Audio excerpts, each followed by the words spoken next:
And with that, we are live. Welcome to Gamereactor Live on this beautiful, cloudy Danish Friday. I hope there's better weather wherever you're sitting. I think there's a sun behind there somewhere. Well, there's always a sun somewhere behind there. But we're here on this wonderful Friday to talk gaming news of the week and... hot off the presses. Hot off the presses, just out of the printer, right? They are here. actually still hot. And that's for the first hour. The second hour, we are going to... be having GR Friday nights on the Xbox 360. We're doing something new and exciting. Give us the quick lowdown. Call of Duty, Xbox 360. Plan is to have, if you're watching competitive Call of Duty, you might know some of the casters. And I'd say Pocket and Benson are some of the best casters in the world. They were part of the crew that they were casting the World Championship last year in LA, and they will be casting that again this year. But this Friday they're doing something else because they're actually playing with us. Yes. So we're playing with you guys. Maybe. Yeah. Right now there's a DLC out where you can play as Makarov and as Captain Price, hero and villain. Yep. So we're kind of running that theme. So one team, I think Benson is the hero team. So he'll be using the Captain Price skin and Makarov for Pocket, and then we'll do some 5v5 is the plan, and play some competitive rules just like we've done in recent weeks, and in that way take a look at how the rules are for when you play in the esports scene, and the championship is next week. So. And the users that participate will get DLC codes for weapon skins, correct? I think they are getting actually the skins of the characters that you so even hero, better. villain, even better. So we'll see, we might get more. We'll see what the exact price. So if you want to join in for the fun for that, show up in an hour's time. Add us on Xbox Live, Gamereactor. No, that's GR Friday nights on the Xbox Live. But right now we're joined by Bengt. And we are going to be taking a look at news. Shout out, Bengt. Annoy the neighbors sitting out on your on you your were balcony. talking about the weather here. I'm sitting on the balcony in a beautiful sunny Stockholm. God damn it. That's my situation. Well, let's jump straight into the news. GDC is, of course, ongoing. We have some reporters on site, which will be bringing up videos in the coming weeks. Yes. But headlines out of GDC. We're starting with... The first thing is the thing we actually talked about last week. We knew that Sony were having this panel, and we were, as the experts we are at Gamereactor, we knew what it was. Well, we didn't know, but we guessed. And of course, Sony announced their VR headset. Yeah, Project Morpheus. Yes. So that was unveiled. Shuei Yoshida was at GDC. Quick stats on the thing: 1080p resolution, 90-degree field of view, accelerometer, and gyroscope. There were Crytek, Epic, and Unity have all confirmed engines will support the VR headset, but no actual games were announced. Was that about it, Bengt? Yeah, I mean, it's important to point out that it's a prototype. Yes. They're not quite making an announcement of a product yet. So there's no price, there's no date, there's only tech demos, no games. Yeah. It's more an intent that VR is something we're doing, rather than say, hey, buy our VR headset this fall for $300 or whatever the price may be. Yeah. So it's a statement of intent. Of course, Sony always they have been sort of hinting at different things like this in the past, but surely this is seen as this is something they want to make a product out of. So we can rest assured that they have confirmed that first-party studios are working on games that will support it. So there's definitely something going on. Yeah, I mean, not just going on, but it's going to be a product, I think. Yeah, I mean, ever since Oculus Rift came out and said, oh, we're not going to be having the Oculus Rift on the PS4 or the Xbox One, I was kind of like, yeah, okay, so I guess they said it was because of hardware issues, but I was like, right. Yes. Sony's going to be coming up with something pretty soon. Yeah, and it makes so much sense for Sony to be doing this. They have the sort of the tech research. They do these things with monitors, and they have a lot of things going on that sort of lends itself well to this kind of thing. They have sort of they've shown off some sort of headsets in the past for PlayStation 3 at TGS and stuff like that. So it's sort of within their sphere of things, and of course they're wanting to do sort of, they want to be cutting edge basically with their tech. If we can get back up on the stream the picture of the prototype from the news piece, I want to talk about that a little bit. I was actually looking forward to, because now every time we talk about this, Sony will announce this, or we'll have a news piece in a little bit about Microsoft maybe doing something similar. We're always showing Oculus, because that's all we have. So when we actually have pictures and videos of all of them, that will be really nice, and see the design. Yeah. So guys, we can cut back to the news piece. While they find that, I actually saw one of the guys who's been working on this. He posted on Twitter that they had pitched this to Sony execs back in 2010. Mm-hmm. So just think how long they've actually worked on this, because they have worked on that before they're ready to pitch that as well. So I mean, look at this. I mean, is it just me, or does this clash with the design of the PS4? Yeah, but that's not of course, final. it's a prototype. Whatever. You won't see your PS4 when you have it on, so it doesn't matter, right? Fair enough. Yeah, I'm also just foreseeing problems getting your if you have like over-ear headsets to get those on. But then they'll make some new ones. Then you have to buy those. Yeah, sure. But by the time this one launches, we'll probably have PlayStation 4 Slim in our homes already. But it's true. This is more curvy, I think the PS4 is more like a sharp edges and the white in there is. Anyway, there'll be a wide slim that will be curvy. It will be perfect. So are we projecting the design of the PS4 Slim? Maybe it's built in. Or maybe it's Vita built in, or I don't know. All right. Let's draw back a little bit. We're not in the we're room. in fantasy land right now. I thought we were going to be talking about news. But speaking about that, let's go to the next point. All right, Bengt kind of piled these together as one. There are two other VR news that we have been reporting on. One is that Microsoft is basically doing the same thing, and then Wall Street Journal is reporting on that they have sources saying that they're working on that. The other thing is that Oculus Rift is announcing Dev Kit 2. Yep. Pre-orders begin soon, $350, and that is 960 times 1080 OLED display. Yeah, 2 times 960, I think. Yeah. So basically, the Oculus Rift one is the HD prototype that they've been showing off. Now it's sort of fully. Yeah, that's the one at E3, right? Yeah.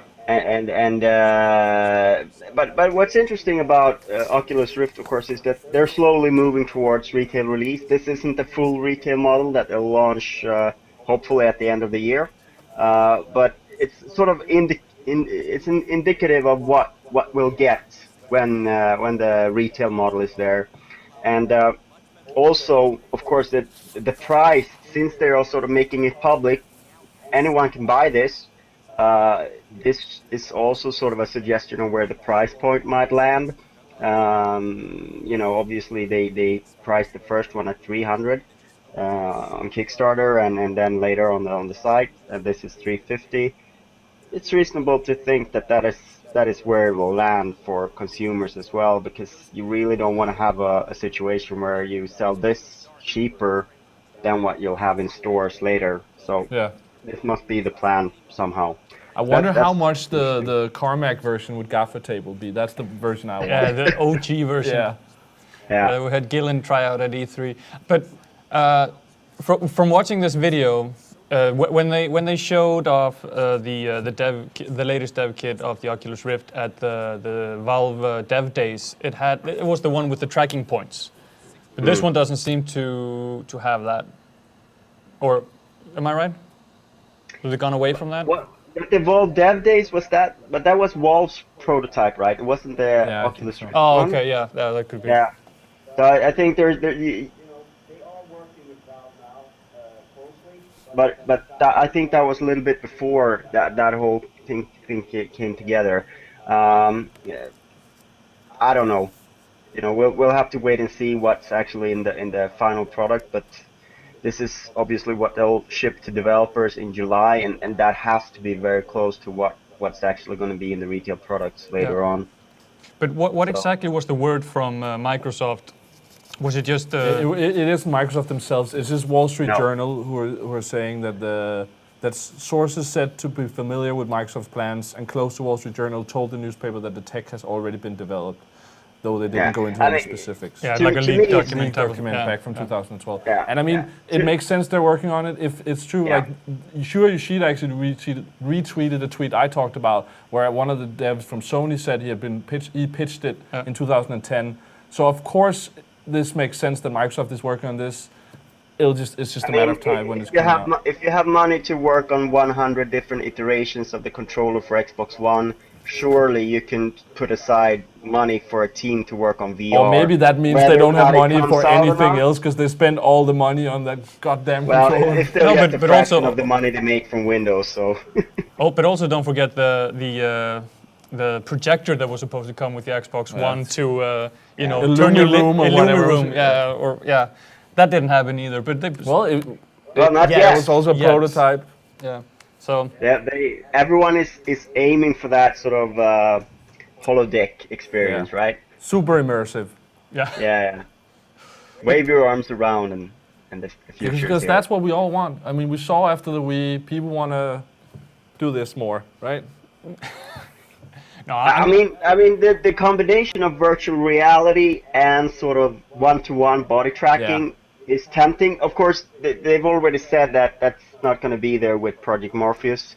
So, but I think it was the Sony product that I saw one game developer tweet from GDC that when you were wearing that and if you crouched, your character in the tech demo would crouch as well. Mm. Yeah, but the problem is that you won't have. You can't move your hand up and see your hand in real time and see the fingers move in real time. No, but I mean, with the Razer Hydra, you're as close to that as I think you're going to get without actual like a glove type of thing. But with the Razer Hydra, it seems you turn it and your hand in the game turns. So. Yeah, we'll see where it goes. I'm just waiting for the thing in the Matrix, just like right in the back of the head. Is that what you want? Yeah, just lie down. I mean, if I can learn skills that way, fine. But I don't. I really like the PS4 controller. Why are we going away from that? Yeah, okay. They just seem to get it down finally. Proper controller. Yeah, in 10 years you'll be called a caveman for that. I already am actually. But yeah, let's move on to the next piece. Talking about Xbox One coming to 26 more countries in September. And this is confirmed from Microsoft finally. We've heard all these rumors for a while. I'm actually just going to run down. We had those rumors up. Yeah, we were the first ones to report on that, so let's credit where credit is due. Especially when it's us. Yes. All right, quick rundown of the 26 countries. It's in the news piece as always. This goes for all the news. But the countries are Argentina, Belgium, Chile, Colombia, Czech Republic, Denmark, Finland, Greece, Hungary, India, Israel, Japan, Korea, Netherlands, Norway, Poland, Portugal, Russia, Saudi Arabia, Singapore, Slovakia, South Africa, my phone is ringing, Sweden, Switzerland, Turkey, and United Arab Emirates. Emirates, yes. So, a lot of happy people in 26 new countries. Yeah, they'll be happy in 6 months, right? Yeah. Well, it only gets better when you have to wait a little bit. Now we know how long to wait, and we can look forward to it. Yeah, and they'll have a fantastic launch lineup of games, right? True. Might be the best launch lineup ever. Maybe we should postpone it even more. It'll be even better. But I mean, this is good news. This is what we need, really, in a lot of ways. Gamers want it. I think it'll be good for the industry. Everything. Anything to add, Bengt? What's interesting, of course, is it's 10 months for some of these countries. It's 10 months after the initial date when they were supposed to get it. A lot of these countries weren't part of the first batch. Coming holiday 2013. They're in the trailer on the stream. Yeah.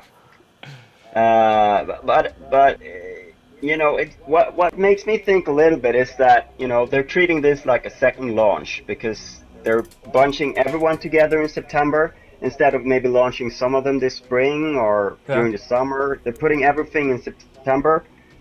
So it's sort of, there's going to be more launch details late April, they've said. I think it sort of gives us a little bit room of speculation that something may change until then. Maybe there's a Kinect-free SKU.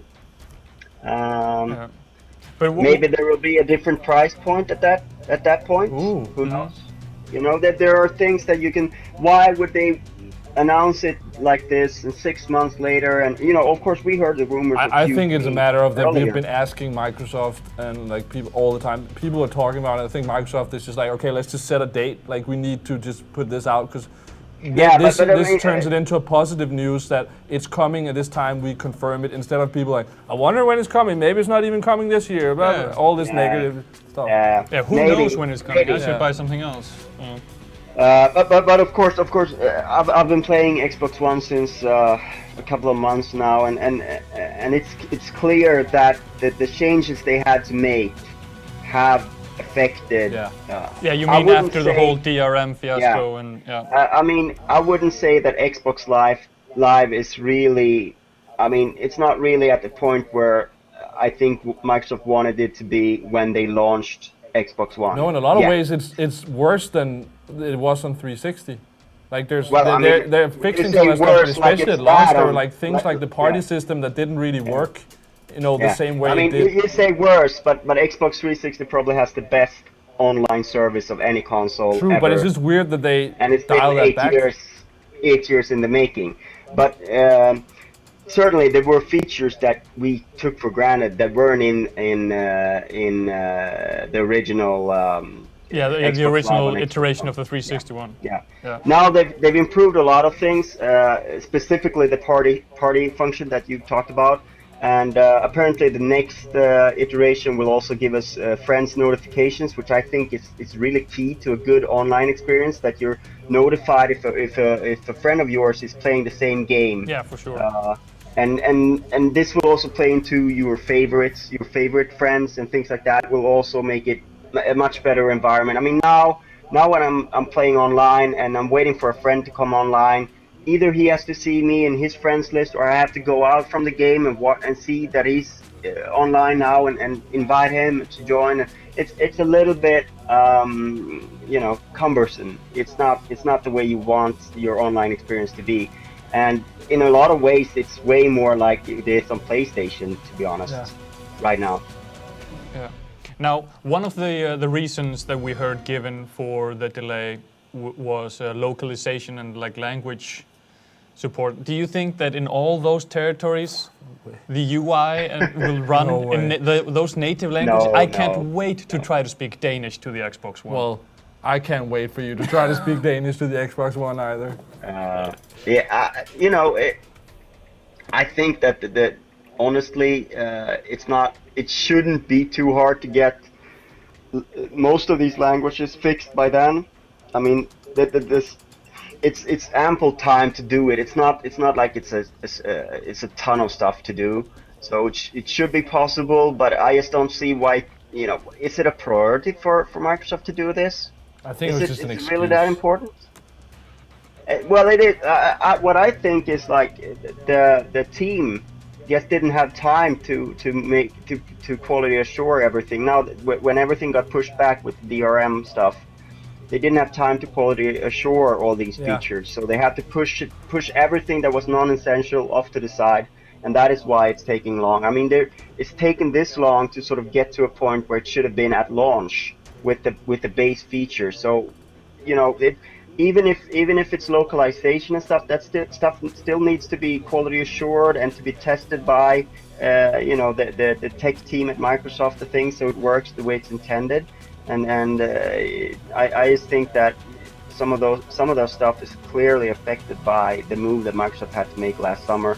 But I think it also is a move to ensure that the UK, the US, the big markets for Microsoft really have enough consoles to fight off Sony, which is the main thing right now for Microsoft. But I mean, you can see with both these consoles, it's pretty clear that they were not done. I mean, there's so many things that they're adding now and fix now, and it seems Microsoft were a little bit more behind because they had to make these changes. Also things that are actually having a firmware update for the controller, But I think if you haven't bought one yet, like it's okay because they're fixing a lot of it now, and by the time it's coming out in September, at least there will be more games, and the consoles will work closer to what we were expecting, and it'll all be fine in the end. I mean, it's stuff that they can fix with firmware, but it's clear but that of course the machines weren't done.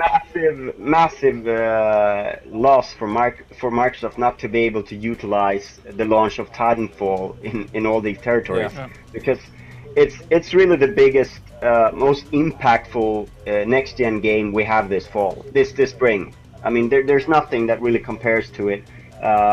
You know, Infamous, of course, is a big deal, but it's not. It doesn't have the same impact as Titanfall.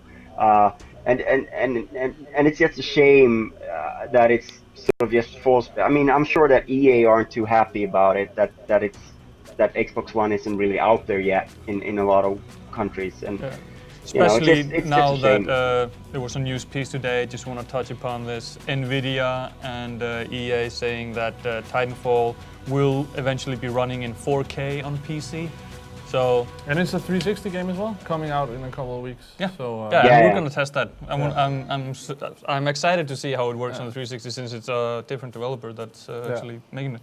But let's move on. They pushed that back a couple of times already. I'm actually interested to see how well that game does, because I thought that could make, like, Sony was a little bit ahead. That could like make the two consoles sell just as many, because Titanfall was such a big game, and Infamous apparently beat Last of Us in pre-orders. A lot of PS4 souls, and Titanfall doesn't seem to be. It isn't as big as a success as I thought it would. Also because the Xbox One is not out in a lot of countries. I mean, I think it's different in different countries. In the UK, Titanfall is huge. Yeah.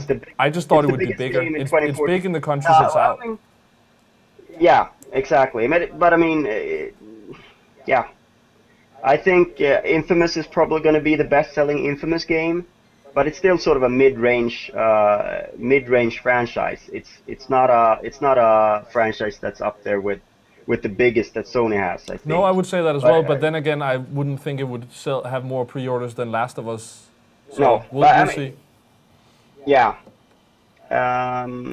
Let's move on to the next one. Talking about Last of Us, there were awards giving out at GDC, and as it's mentioned in the news piece, this is probably one of the more prestigious awards giving out every year.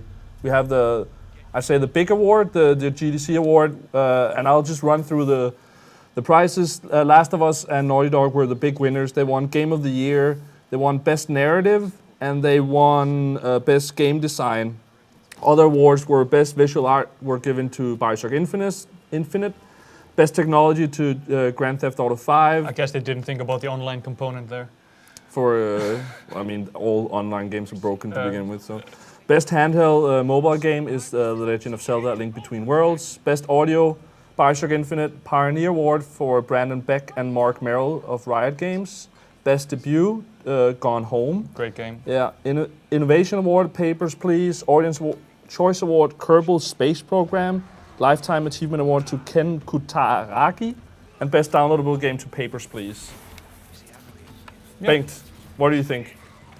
Yeah, we should point out that the Game Developers Choice Awards, which is an awards ceremony that's held during GDC, is sort of like the Oscars of the gaming world, because it's the actual game developers who pick the winners, and of course that's probably the most prestigious thing you can get as a game developer, to have your peers give you the top honors like that. It is sort of a little bit US centric, perhaps, given that it usually rewards the US games. I think this year, clearly some of the biggest games were US, so it doesn't really matter. And I think that also makes it similar to Oscars, perhaps, that it rewards American stuff primarily. But even the BAFTAs gave Last of Us Game of the Year. So. Last of Us is sort of like a given. It was. I think that maybe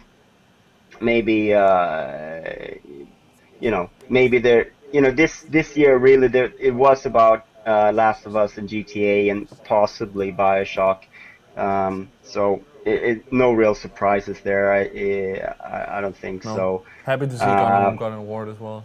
Yeah, I think it's sort of typical for Game Developer Choice Award is that the game that gets Best Design and Best Narrative also wins the Game of the Year. It's sort of that's sort of what they're looking for. Yeah. They're not going to award the sort of the best online shooter that fans really love. No, or and something again, like that's that. just like the Oscars as well. It's usually like It's sort the of best film usually wins artistic, several awards. artistic achievement award more than anything else. And I think most Game of the Years are like that because that's what we like to reward. Yeah, I mean, it's a nice thing. I think it deserves a little bit of attention because this is something that we should hold in high regard. Yeah. I certainly know that the developers really care about these awards. Yeah, it seems if you follow like some of the developers on Twitter and other places, it seems like this one and the ones we've mentioned, DICE and BAFTA, that's actually the awards that they really care about. The rest is like, oh, we won 100 Game of the Year awards from different sides. I think Last of Us is like 250 Game of the Year awards or something like that. They don't really care about the individual ones that much anymore. It's just a number. They did retweet when we gave them one. So that's true. Yeah. True. All right, the other award, the IGF award, was also given out. Can you start out by actually explaining what that is, Bengt? The Independent Games Festival is sort of like part of GDC Week as well. It's an organization that sort of highlights independently developed games. And the funny thing about it is, unlike most other awards, it can actually go to games that aren't finished. Because the creators submit the games themselves, and it's like it can be a prototype, it can be a full game. Was this the one Fez won twice? I think they may have. I know that Monaco won like 3 years before it actually launched. I think Fez won like for a prototype and then won again 2-3 years later when it was out. I mean, it could have won for like best student, and then won the grand prize, something like that. Yeah, it's a project that escalates as well. Yeah. All right, I'll just run down the awards quickly. Semios McNally won the grand prize for Papers, Please. Excellence in visual art for... The prize is called Seamus McNally. Oh, okay, grand prize. Papers, Please, by Lucas Pope. Excellence in visual art, Gorogoa. Nouveau Award, Luxury, went to Luxuria Subia from Tale of Tales. This is great. Excellence in audio to Device 6. I like that game actually. iOS, Android as well maybe. Excellence in narrative, Papers, Please. Best student game, Risk of Rain. Audience award to Stanley Parable, and excellence in design, Papers, Please. A lot of excellence in these awards. Yeah, well, it's a lot of excellent games. That's what you like to reward, right? What I think is pretty interesting. Game of the Year. What I think is pretty interesting is that last year's grand prize winner was Card Life, which arguably is a very similar game to Papers, Please, at least in the exact same category. I think they like to reward that sort of outside the box thinking. But it's been a lot of variation in the winners at the IGF as well. So But I think last year's audience award went to Faster Than Light, FTL. This year's award went to the Stanley Parable, which excellent. I actually I didn't follow the IGF, but yesterday I booted up the Stanley Parable for some reason for the first time in months. It was something in the universe telling me to play it again. It's still funny, still great. Yeah, I'm a little bit surprised. I sort of think that maybe they were a little bit more neck and neck, and that but Papers, Please sort of walked away with the prestigious prizes there. I don't know, but once again, it's one of those things where you submit your game, and then there's a jury, and I think it's mainly made up of independent game developers, so prestigious in that way, and it's often, I mean, basically, now this is a game that's already out, but the IGF awards typically point you in a direction that your game is going to be pretty successful. So there's not a lot of IGF award winners that sort of have fell completely flat. So it's a good indication that you're onto something. Yeah. For sure. All right. Next news story. Microsoft had an event at GDC where 25 titles were announced to be published on Xbox One via their Indie Initiative. Yeah, ID at Xbox. Yeah, I'm gonna stop reading titles. So if you want to see all the titles, go on a news piece. But there's titles like Dive Kick and Guacamelee and Strike Suit Zero. Exactly. Any games you want to highlight, Bengt? Well, I think Super Time Force is worth highlighting. We sort of knew that it was coming out on Xbox One, but I'm certainly excited about that from Capybara Games. Forced as well by Beta Dwarf. Yeah, Forced is coming out, and these 25 titles were actually playable at an event at GDC. We're seeing here footage from Castle Storm in the stream. And the fact that these were playable doesn't mean that they're the first ones to come out, but most of them are coming out soon. And they also mentioned that Stick It to the Man, for instance, is coming. It wasn't playable there, but it's another game that's coming out.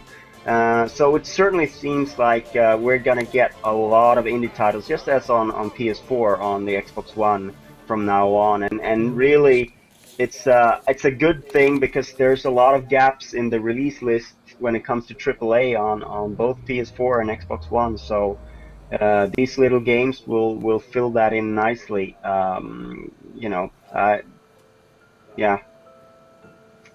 So, there was one game that kind of stuck out to me. There was a trailer that the official Xbox channel put out where they highlighted some of the games. One of them, I have to read this because I cannot remember this name. It's a terrible name for a game, but the game looks great. It Draws a Red Box by Other Ocean, which is a 8-player local multiplayer. It's kind of like in 8 Rayman controllers with the football game. Yeah. Taken to the max. Who won? Yeah, you did. Sorry. Yes, Yeah. but it looked like 8 players at once. Did it freeze at the end when it was a draw? What? When you play that? Oh yeah, it was a draw. Yeah, that's right. Was it? I think we have to go back at the replay and watch. Yeah, can we find the replay? I hit the bar, or if it was an own goal. No, but yeah, 8 players sitting in the living room playing the same competitive football type of game. That sounds fun. Awesome. But I want to do that on stream. But how often is that going to happen? Well, if we get some controllers from some companies, then maybe we'll do Microsoft it. And Sony. Well, I mean, it's what local sort of get-togethers. You need 8 friends, and hopefully one of them has a second console and maybe 4 additional controllers. So it's not more difficult than that. But of course, it's harking. You're not going to have a lot of people with 8 controllers. No. But it's harking back to that like back in the day where you had a PlayStation 2 and you had the multi-control plug-in and everybody brought in their controllers. Yeah. I played. We played 7 people in FIFA at film school. Actually, that was a lot. But the thing on is, the big screen. In the cinema. Yeah. I mean, I love this, and I've been like that for years. Whenever Rayman and those games comes out, but I just noticed I don't end up playing it ever. We're never 4 people playing it, so it's. And here on the stream, now seeing you're gonna footage break 4 from controllers anyway during the generation, so you might as well buy them early, right? Yeah. But here we're seeing footage on the stream from Forced as well, which developed here in Denmark. We've had them on the stream. I'm excited about that. 4-player local or online. Yeah. We talked to them at GDC last year when they were still hadn't published the game. I think nice following the development of that game. Yeah, certainly, and they're doing a new game as well. I think Forced on Xbox One is due out pretty soon. Yeah. So. They're doing another game. We're in talks with them about having them here on the live stream and show off the prototype and talk about it. So keep an eye out for that. Next news, please. And I think it's nice from my perspective. I've been following Stick It to the Man. That's coming out on Xbox One as well. It's sort of coming out on every platform now. Yep. It's out on PS Vita and PS3 and PS4 as well, right? I think it's not PS4 actually, but it's coming out on Wii U and it's out on PC I think, and now Xbox One as well. And I would assume that PS4 is coming as well because it sort of started on. But yeah, Stick It to the Man. I think that's a game that would work really great with the gamepad on the Wii U. Yeah. Just from the design perspective of the game. Yeah. But yeah, let's move on to the next news, please. All right, new game from new game announced by the Papo Yo studio. They're actually, I think we did a really cool interview at at Gamescom a couple of years back. Minority Media, the studio behind Papo Yo, and the upcoming Silent Enemy announced a new game at a panel at GDC. Cali will explore the concept of falling in love with a non-playable character. That's basically it. I have a quote, but there's something wrong with the text. I'm not going to read it. Yeah, and we have the wrong trailer up on the stream right now. Okay. So, Bengt?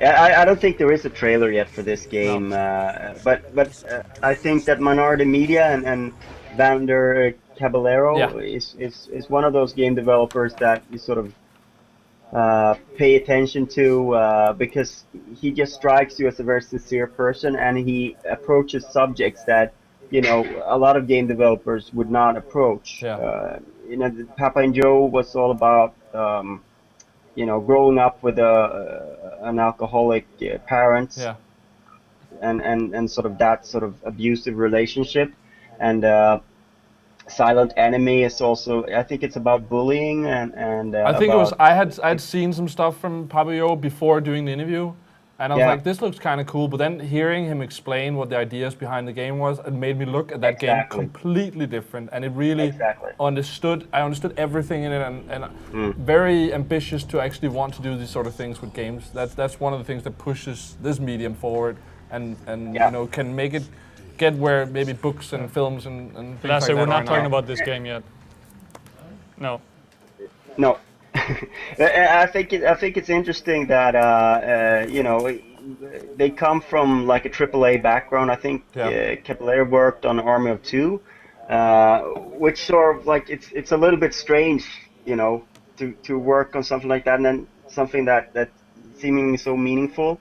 But I think it's certainly a developer that I hope a lot of our viewers and readers get their eyes up for, because I think Papa and Joe wasn't terribly, it wasn't played by as many as it should have been played by, if you get my point. I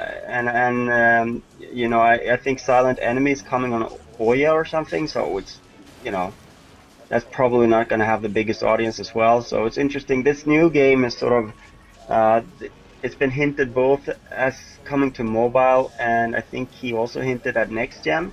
So hopefully it'll get a wide dispersion.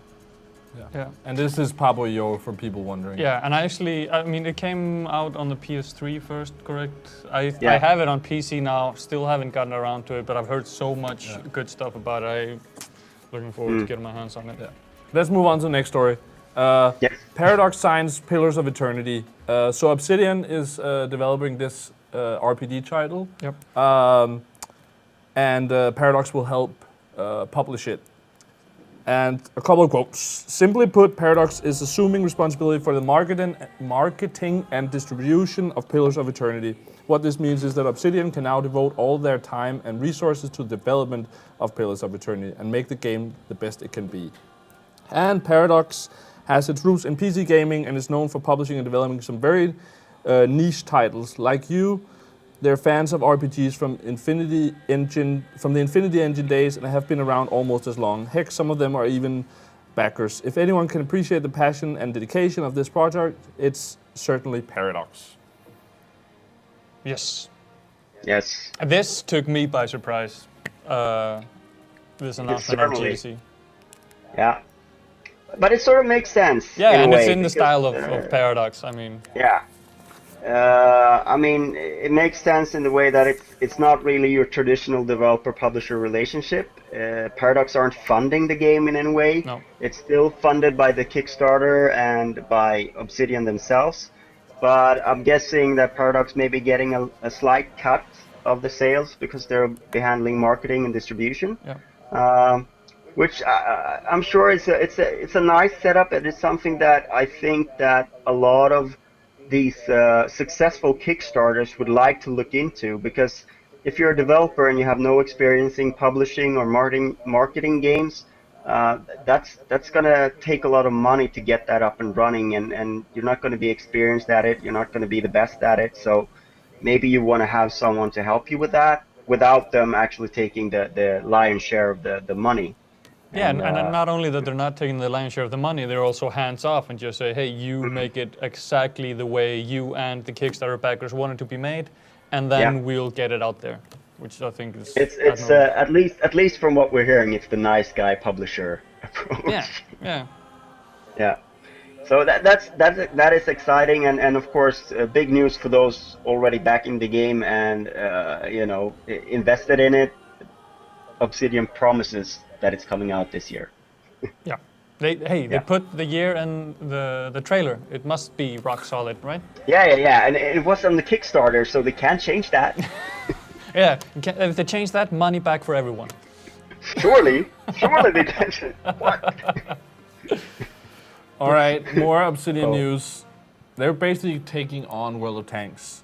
Yes. They used the GDC Awards as a platform to launch a trailer for a new free-to-play MMO called Armored Warfare. Yeah, Armored Warfare, a modern-day take on World of Tanks. The game uses Crytek's CryEngine and will be launched via mi.com. Well, you'll be able to sign up for beta. Okay. Yep. Any word on when? No. I think the beta is supposed to start very soon. So I think it's like a blitzkrieg, if you will, that they're launching. Ding. I think you can sign up already, and it's supposed to launch pretty soon. Of course, it looks absolutely stunning with CryEngine.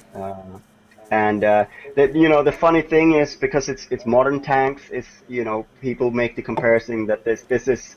If World of Tanks is Call of Duty with tanks, then this is Modern Warfare with tanks. We'll see how it plays out. Obviously, Obsidian it's sort of strange because they haven't really worked on anything, military or shooter related at all, and they haven't really done anything in the MMO space either. Of course, they're best known for RPGs, but it's interesting to see them sort of diversify a little bit, if you will. So we'll see how that pans out. And of course, my.com, I think it's like a rebranding of mail.ru. So I think there's a Russian connection there. So maybe there's a little bit of a Russian. They're obviously a big publisher on this sort of the free-to-play platform, and they want to have something that's similar to World of Tanks. I'm sure they would. What I really want to know is how are their Gamescom party going to be? Yep. I don't know, but I heard that there was a wargaming party at GDC this year. I heard it was good. I got an invite to it and an RSVP and everything, but sadly I was here. Did you show up? But no flights, no flight ticket? Nope. No. That's too bad. Yeah. All right, before we have a couple of news stories left, I would actually like to say, maybe you can take a look at the chat.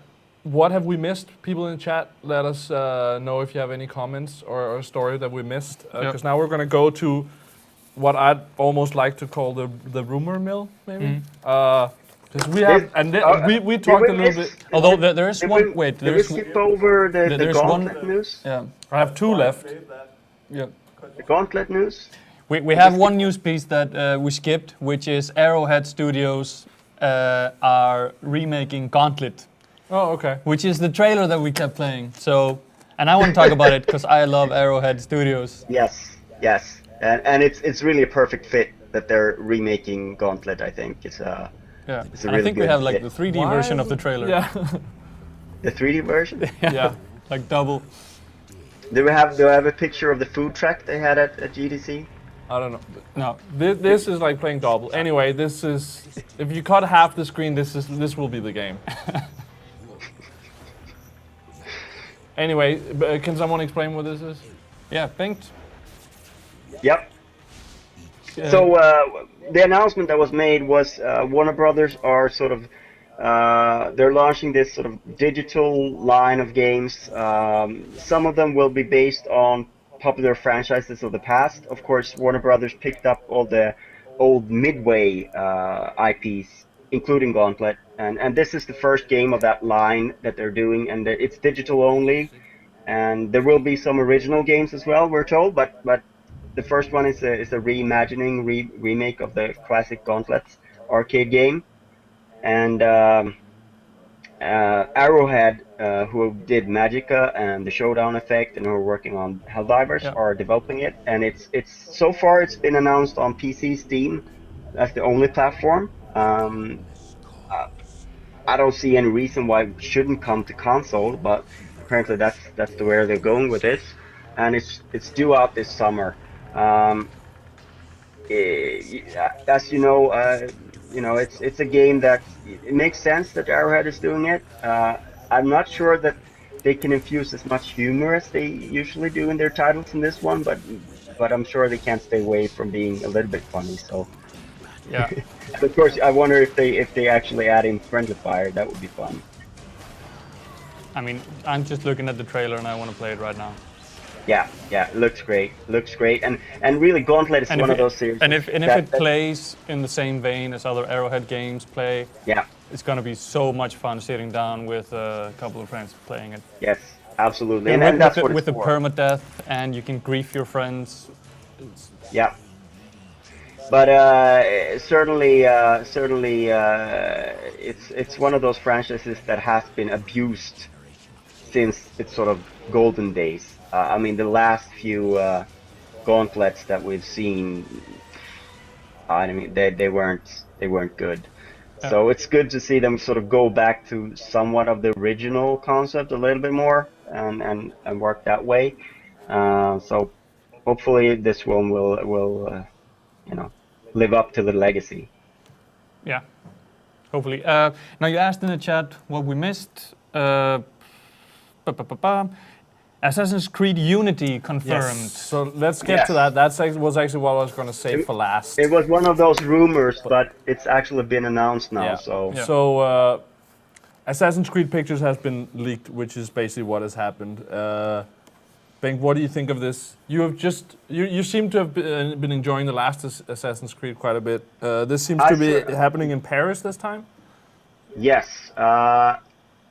I gotta say, I haven't seen that. It was just this minute sort of announced that that it's official. But what we saw was some sort of pictures of Paris, and it's supposedly in the 1800s. Yeah, it seems it's from Kotaku, who had this story originally. And if you look at the different pictures, people are recognizing landmarks from Paris. Apparently, this will be one of 2 Assassin's Creed games coming out this year. Unity, as its codename, will focus on PS4 and Xbox One, while another entitled Comet will release on Xbox 360 and PS3. So from that, it sounds like just like we had a Vita version and a console version one year, maybe they're doing now it's previous next gen and next gen versions. They've confirmed that Assassin's Creed Unity is available this holiday on PS4, Xbox One, and PC. So that is apparently the next gen. But yeah, I recommend people go check out the site for this one, because you can see. To me, it looks like Notre Dame in the background. Yeah, we have the screenshots here on the stream. There's a trailer that's up now, isn't it? I don't know, I've only seen the pictures, but yeah, if you're into Assassin's Creed, it's worth going and checking these out. It looks cool, and I mean that's one of the settings people have would make sense. Of course, people have been wanting like Japan, feudal Japan, and different ones, but this makes sense as well. Doing Paris and London has been talked about as well, so it'll be interesting to see where they go. But yeah, we don't have the big reveal yet, but I guess this is just like FIFA and Call of Duty. We know it's going to happen every year. Yeah. Let's see. Yeah, it seems like it's the French Revolution thing here, and they've been working for 3 years on it. No. Yeah. Yeah, so we can't really hear you well teaser. with your hand over your mouth, but. Yeah, basically it's just a teaser that they released. It's a short video. I think it's either up on the site right now or it's coming up in the next few minutes. It's with alpha footage, well, it is it's what they've hinted at. I mean, I remember talking to the lead game designer of Black Flag last fall, and he was pretty much saying that Black Flag isn't next gen Assassin's Creed. The next one will be. Yeah. And I guess this is it. And just looking at the visuals, it's quite a leap from Black Flag. and actually the images that were leaked didn't really do justice to No. to what we're seeing in this teaser trailer. So yeah, certainly this is reason to be very excited, and the French Revolution is such a pivotal time in sort of human history in our society, the society that we live in today. So it's going to be an interesting to explore that and see what role the assassins and the Templars play in that. And we that have whole thing. the teaser here running on the stream. Starts with Yeah. Ubisoft. Next gen starts And here. it really starts actually saying this is alpha footage, which Yeah. is something they often say at events. This is alpha, this is pre-alpha, so it'll look better later. Yeah. What are they dissing Watch Dogs or something? What's up with that? What? But it's true. It was the same thing with Call of Duty and a lot of the other games that came out at launch. They were like that was Yeah. like cross-generation games, and they say the Yes. next one will be the proper next generation. Yeah. And here we have. And I think that it's safe to say that the leak forced Ubisoft to sort of push something official out there. I don't think this was planned. If you look at the teaser trailers, it doesn't look like something they've planned for months ahead to release this. They just wanted something out there now that It's like, the cat is there's a out of leak. the bag. Make a teaser Usually now. when they announced Assassin's Creed, it's very like highly produced, edited, like Yeah, and they to usually have music and a song from Woodkit or something like that. Yeah. One of those. They're very particular about the music. Yeah. All right, last story, which was the one I was trying to get to. Now we will. We talked about this before, where I was like, another Titanfall talk, Bengt. What is really new? Because we have been talking about Titanfall 2. Will it be Xbox exclusive or will it not be, and all that stuff? What is it that's new this time around? Well, first of all, this is sort of the rumor part of it. It got broken now that Assassin's Creed Unity is official, so it's not really the rumor part anymore. But the rumor that sort of got out there, it's from two different sources that we have that sort of tell a similar story, is that EA have signed Titanfall 2. It was always assumed that they would release it or publish it, but they probably had some sort of first refusal on it. And now that Titanfall sold well and sort of made a big splash when it came out, obviously they want to renew that and publish a sequel. However, it is also being reported that this is not going to be an Xbox exclusive, which what you can say about this is that it was a little bit strange that the decision was made in the first place, I think, because when you have a new franchise and you put it on one platform, you're sort of telling the others that, hey, you're not as important. Yeah. And I think that's a bad mistake. And I think there was something in the partnership between EA and Microsoft at the start of this generation that sort of made a lot of the EA titles come out first on Xbox. And I'm not sure that's a good way to go when you want to have as wide an audience as possible for a game. I think that Respawn weren't too happy about this. I mean, they talked about them not really being involved in that decision to go Xbox exclusive. So it makes sense that if they're signing a new deal, I'm sure that Respawn has sort of said that, put their foot down and said, hey, we want this to come out on PS4 as well. We want everyone to be able to play. Yeah. I would be very the reason why I said this in the beginning is I thought it wasn't official, but everybody and Respawn people have been hinting at from the beginning that of course this will go multi-platform with the next game. It doesn't really make sense for most games to come out as an exclusive, as you will sell more games if you come out on everything. So it's only really like special deals or first-party studios. Of course, they also benefited from Microsoft really pushing this title. Yeah. So I think it makes sense with this first game that they were like, Microsoft needs an exclusive on Xbox One. They're spending a lot of money, probably giving to EA and Respawn to be like, this is our game, and then you can put out the next one on everything. Yeah, but this is just the first rumors. We'll have to wait and see when Titanfall 2 comes. I think there's a lot of things they're probably going to do and expand on the first game before they even really get into the full production of Titanfall 2. I mean, it's not a huge team, so I don't really think that they'll develop things in parallel too much. But maybe we'll have to wait maybe 3 years for a sequel. I don't know, Yeah. something like that. And a lot of things can happen, but you know, I certainly think that they'd want to get it out on as many platforms as possible, especially now that PlayStation 4 has sort of gotten into the lead. It would be kind of silly not to plan for that at least, unless they get a bucket full of money from Microsoft or something. I don't know. Another bucket. Yeah.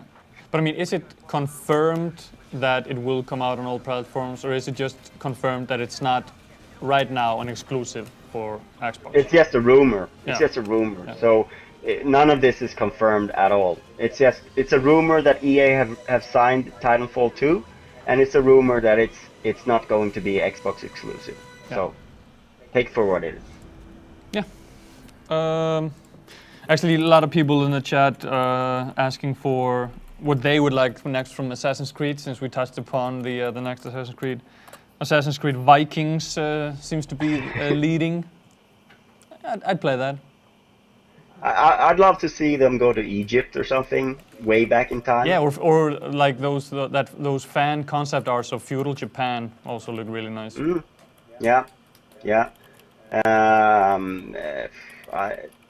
I think there's things to be said of like maybe pre-colonized America. They sort of did the colonization period. You know, you could take the Incas and the Mayas and that sort of Yeah, era but as well. that's also what Assassin's Creed, the franchise, has going for it, because it happens in the history and kind of tells this alternative history. There's so much that we would like to see. Yeah, yeah. And it's all tied together. Yeah, somehow. I mean, that's the challenge, right? Yeah, yeah. I think it's a good thing though that I think Black Flag sort of marked a sort of a departure from tying everything together too much. There's a framework and there's clues that sort of tie everything together, but they also stand alone as sort of their own narratives that make sense on their own. And I think that's very important for the franchise. When they put out this many titles, people are going to skip an entry. People are going to play what they want, and then you can't really have it too complex. I think they were getting a little bit too complex with that first trilogy of games. Yeah, I think it was a very strong move of them to move away from the modern times character, and now they've moved it so that you, the player, are the one that's going into the machine to check out your ancestor. I think that was a very strong move. Yeah. Because otherwise it would just become so complicated and like unbelievable. Like if they're going to feudal Japan and then, you know what I mean, that everybody is actually that connected. Yeah. It's all in the genes, but yeah, I mean, I think ever since the start of it, that sort of modern day part of it was sort of like something that a lot of fans had a hard time with. Yeah. Even though it was sort of the glue that put everything together. Yeah, and it gave it sort of a special flavor.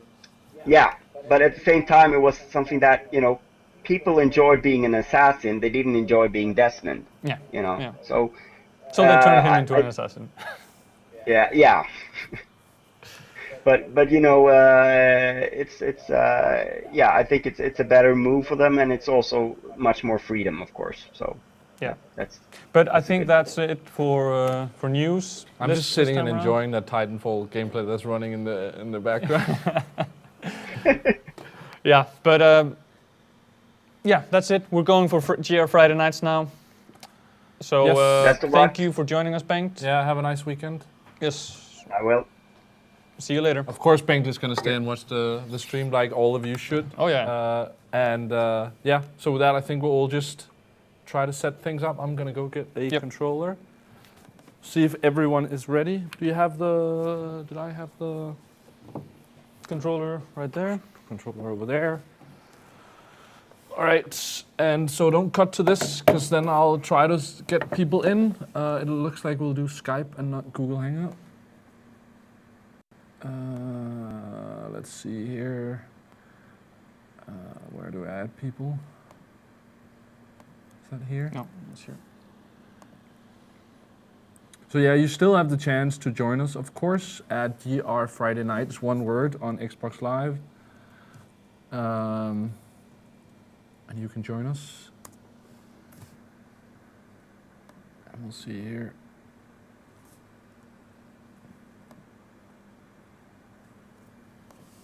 All right. Was one more as well? Or? I don't have his yet, so we'll start with Mr. Pocket. Let's see here if we have some friend requests.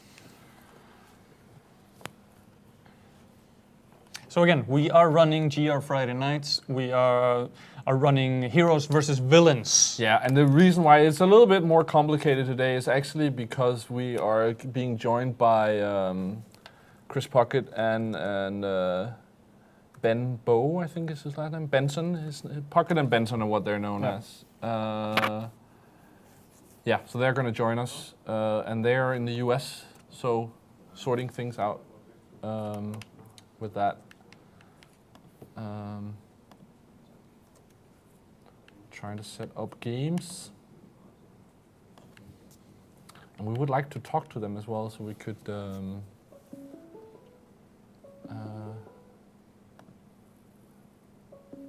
see if I can get him into a Google Hangout here.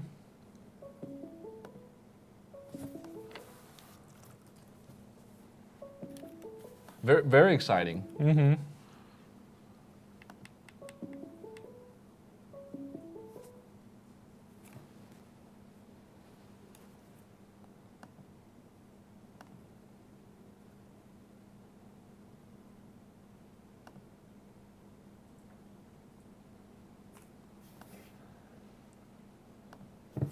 All right, I don't know if I should start setting up a game here.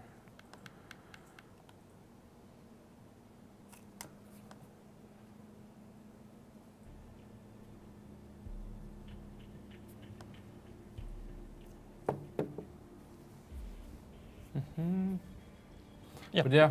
Tell a little bit about the setup and what people can win by participating. Yeah, so the idea is that we play 5v5. We have Benson on one team and Pocket on the other. The theme is heroes versus villains.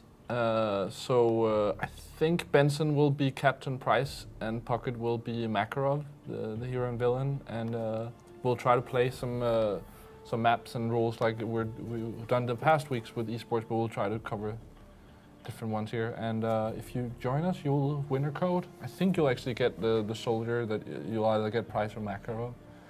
So yeah, you'll win some codes by joining us. I'm just gonna see if we have more here. We have one more message. Let's see here. All right. Let's see, friends. All right.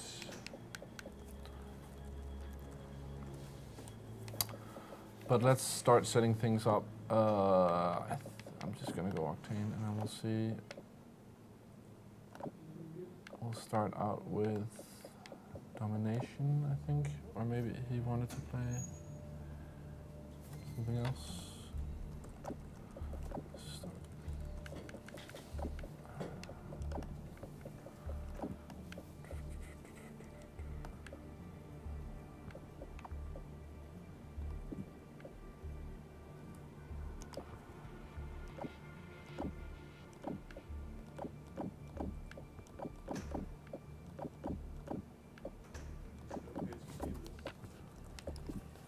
Yeah, maybe cut to us. It's not super interesting just looking at the... Not that we're super interesting.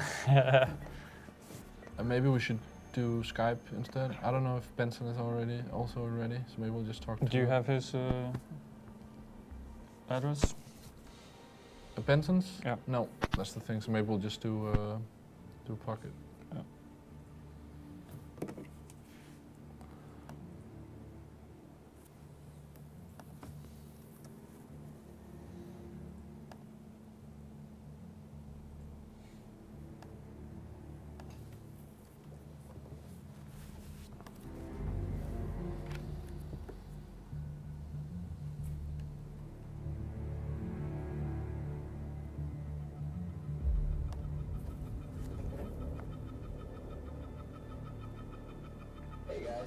Hey, Chris. Thanks for joining us.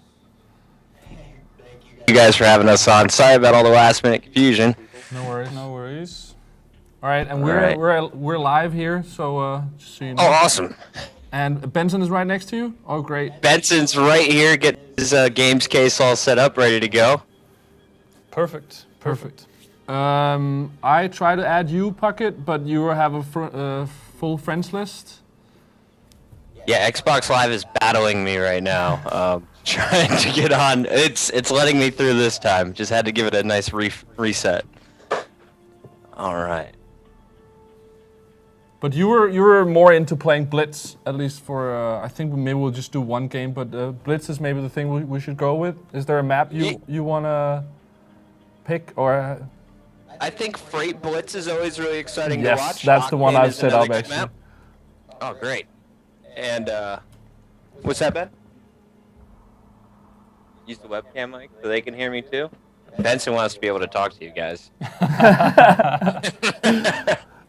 You could also just say what Benson is saying. I'm sure it will be accurate. Yeah, I think I'll just translate for you, Ben. He loves me. All right, so for people who haven't watched a lot of competitive Call of Duty, Benson and Pocket are I'd say some of the best, if not the best, commentators. And you're both casting the finals next weekend as well, right? That's right. We're both going out to LA to cast the Call of Duty World Championships for Ghost. So pretty excited about that. Yeah, me too. Should be very, very fun. And the most they're going to be playing that we also talked about playing today: Blitz, Domination, and Search and Destroy. And we've picked Blitz and Freight, which is one of the maps that they're playing at the championship, right? Correct. Yeah, Freight Blitz is one of the pros' favorite game modes. It takes a lot of teamwork, communication, and making sure that no one slips past your defensive setup. And Ben says he's gonna kick my butt in it, but I don't think that's true. He says he's only good at Search and Destroy, and I totally believe that. So. All right. So you guys are the Gamereactor? Gamereactor, yeah. But Gamereactor. Maybe I should just try to invite you actually instead of adding you. We'll just see here.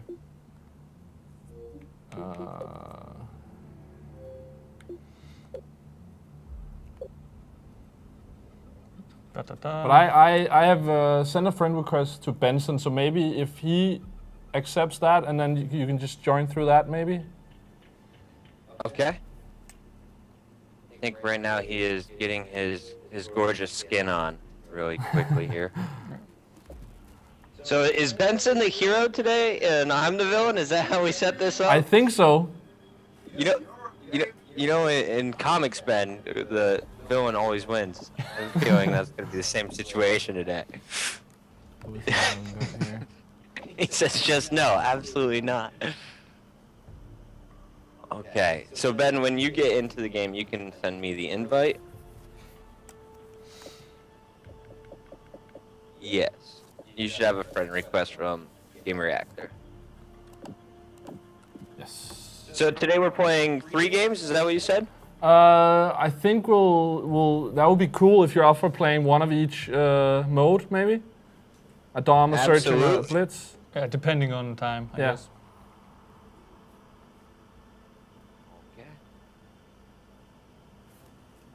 And just for people who've joined us in the lobby now, make sure your classes are set up for esports. There's weapons and equipment that are banned in the esport rules, so you don't end up with classes that doesn't work. Yeah, so if you see a orange exclamation mark, that means that it is going to be banned for the competitive settings. Can you send an invite to MLG Space Video? Because Benson logged in under the wrong name. Sorry, what? Can you send Benson is actually playing underneath MLG Space Video today. Okay. He was logging into the Benson account. All right, I'll do that. Let's see.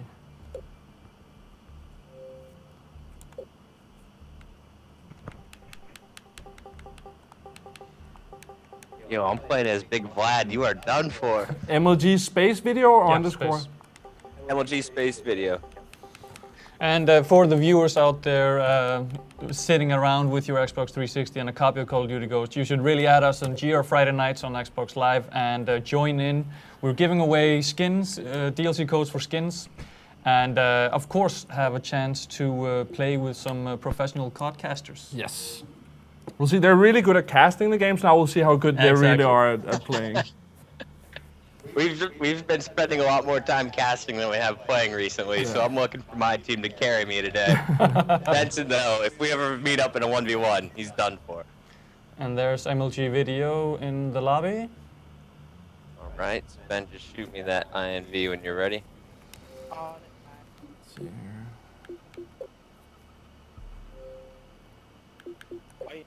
I don't have you on my friends. My God. And we'll give it a couple of minutes for people to add us and to get into the game. Let's see here.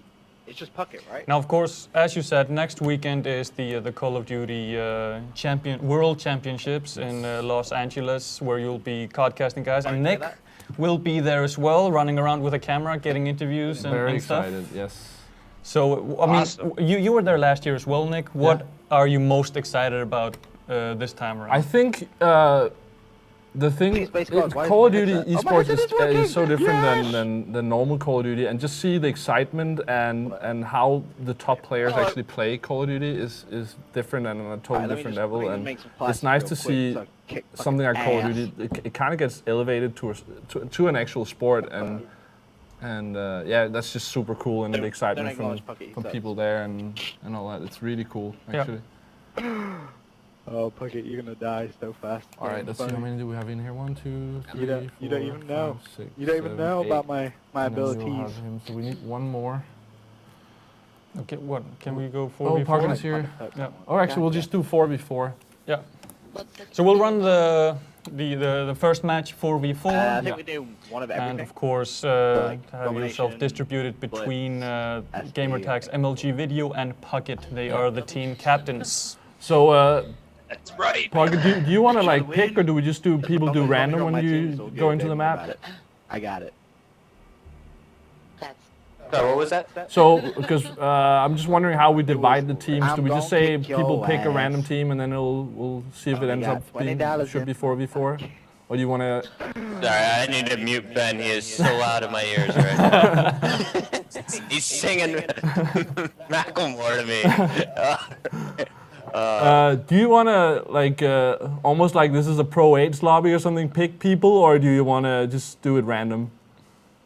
You know, let's go ahead and do some drafting here, Ben. I don't know any of these players, so it's going to be a little bit of luck of the draft. But yeah, so people in the lobby here, this is the time to say your piece. Who you want to fight for and why they should pick you. I cry. yeah, Scrubsies, kick it off. Tell us a little bit about yourself and who you'd rather play with. Wow. Really? Well, I'm 19. I live in Missouri where there are no LAN events, so I just sit at home bored all the time when I'm not working at Pizza Hut. And honestly, who I'd rather play with, I have no idea because I love both Puckett and Benson. Great Yeah, well, you know, I used to work at Pizza Hut as well. I left Donatos to go get a 50-cent increase at Pizza Hut. Really? Wing Street was one of the original stores there. So I'm siding with Mr. Mr. Subsy, or Scrubsy. I'll let you pick the next one, Ben. I get to draft the next player. Yeah. Okay. All right. Hold on. I feel like I should do some research, like statistical research. That's what I'm feeling like. All right. Okay. Who has a good? Oh, someone has a rainbow. Someone has a rainbow. Vom Staff, a ghillie suit rainbow. All right. I'm taking Vom Staff. I don't even need to know anything about Vom Staff to have a rainbow and a ghillie suit. He's got a rainbow. Benson's happy with the rainbow. I like rainbows. He's going full on Vom Staff here. Yeah. Some hot Caribbean Beef has the best name in the lobby. He's going to be my next pick. Caribbean Beef. Caribbean Beef, tell me a little bit about yourself. I see you rocking a sniper here in the lobby. We should take a look at that.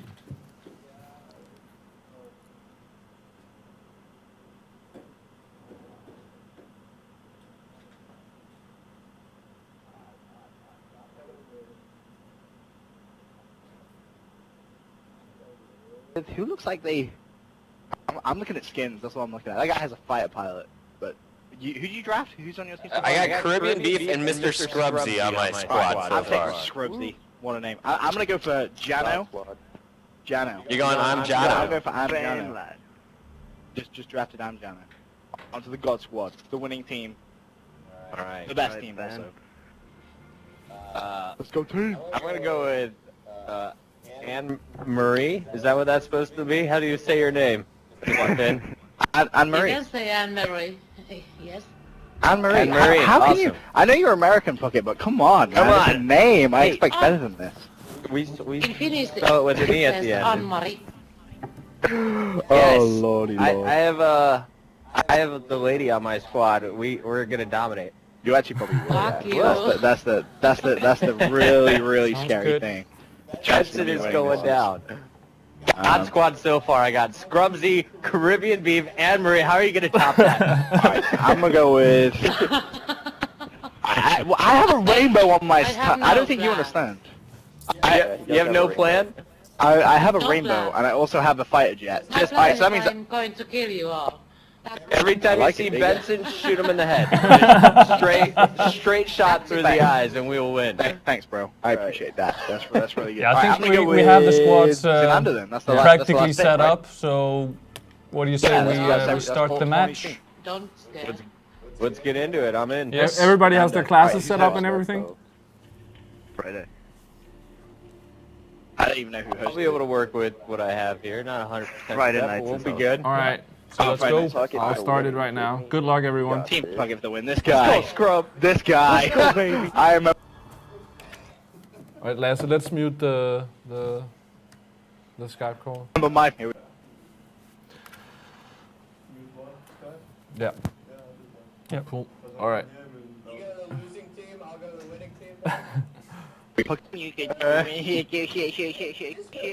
Ready to drop a 30 bomb on you. All right, and then when we get into the map, let's pure gameplay, none of the Alright, you go, picture-in-picture stuff.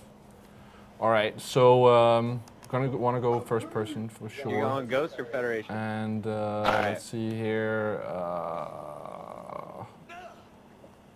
We want to go with. Let's go with Pocket to begin with. I'm gonna hide the helper. Oh. Yes, like this. And we should actually get the map up as well. Like that. Hide the helper.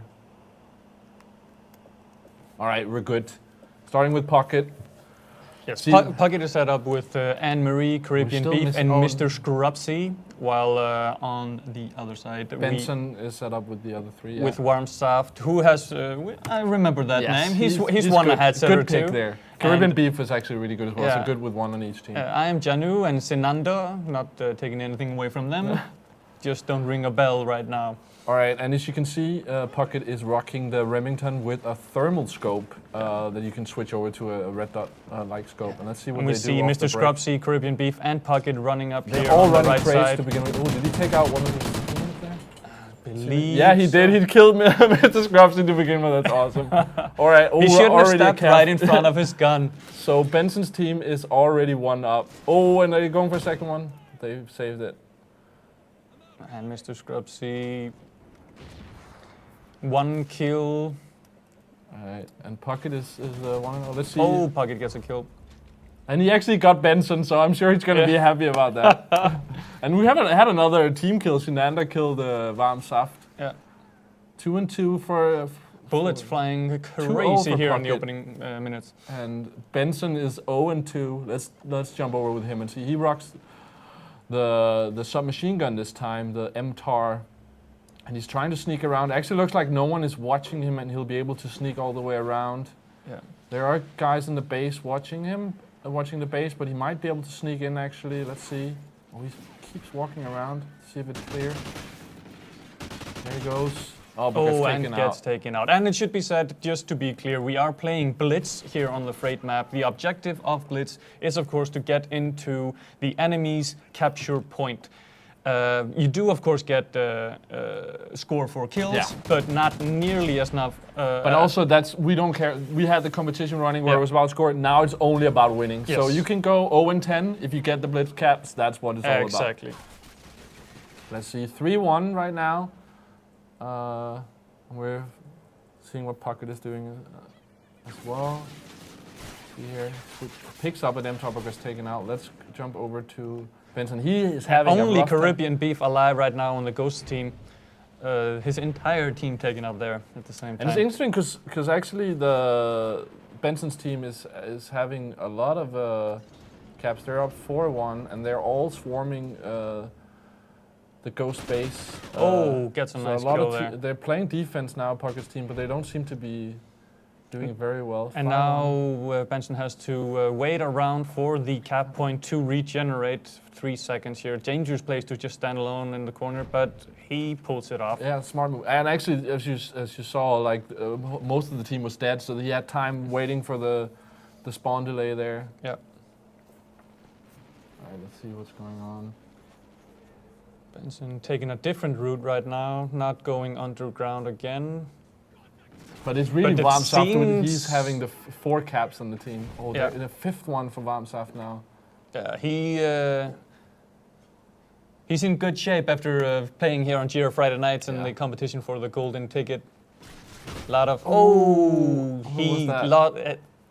took his And guard Marie down. took out Benson there. Yeah, All right, let's go was back not to paying Pocket. attention. 5 in and the 4 corner. and 1 cap. Playing defense most of the time. Oh, did they get the cap? Let's see here. 3 seconds for the cap. There's nobody around him. Actually, right behind him. And Just as did I they said get that. 9 and 2. It's rough. Should we jump on with Varmsaft actually and see how he's playing here? Yeah. He has 5 caps. The dominant player in the match by far. And Pocket's team has 2, like the entire team. He has Yeah. 5 alone. That's pretty cool. But not only that, he's also leading in kills. Yeah. So, 11 and 4. gets a nice headshot there and the cap at Let's the jump same on time. board with the other team in Caribbean Beef. The top scorer on Pocket's team. Yeah, 1 cap, 9 kills. It's actually quite interesting to see that like Benson's team is in the lead now, 12-2. But Benson is 2 and 5. He has 3 caps though, but Pocket is actually better with kills 5 and 6. Yeah. Caribbean Beef gets another cap. Being told to look at the chat here, of course. I am just fixated on the game. Sorry about that. I'll try to keep an eye on it. So anything that you just said in the chat that I should have known, say it repost it. again, because I just had to reload the chat. Yeah. Pocket is called Pocket, and Benson is called MLG Video. Yeah, he logged in on the wrong account today. 2 and 7. It's basically because they're in. Benson is from the UK, Pocket is from the US, and Benson is already in the US, so he's ready for the World Championship next weekend. Yes. All right, couple seconds counting down. Caribbean. And that's I the see you first up half. top. I see you Dominant guys do this round second half. by Oh, the and Federation. We're only down 9 caps. It's not happening. It's, It's not happening. yeah, let's get Pocket and Benson back up on the video here in between rounds. We need to go full on aggressive. It's good, boys. We'll park the bus. All right, we jump straight into the second half. Let's not listen to the tactics.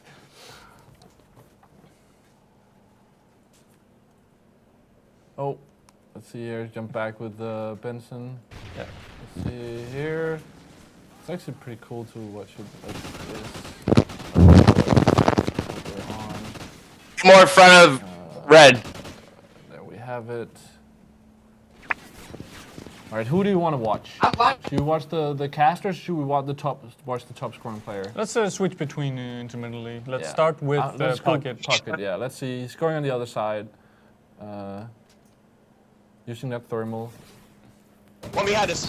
Oh, nice defensive play there by Pocket. One. Got a little bit of lag going. Oh, but gets taken out in the middle of the Coming in. reload. Right now. Yeah, it is lagging. Yeah, Beef, get sneaky. I like that. 8 and 10, still doing decently. Only 1 cap. Benson Still is a little 3 and bit 8, but has 3 caps. lag here, Let's jump unfortunately. over with Benson.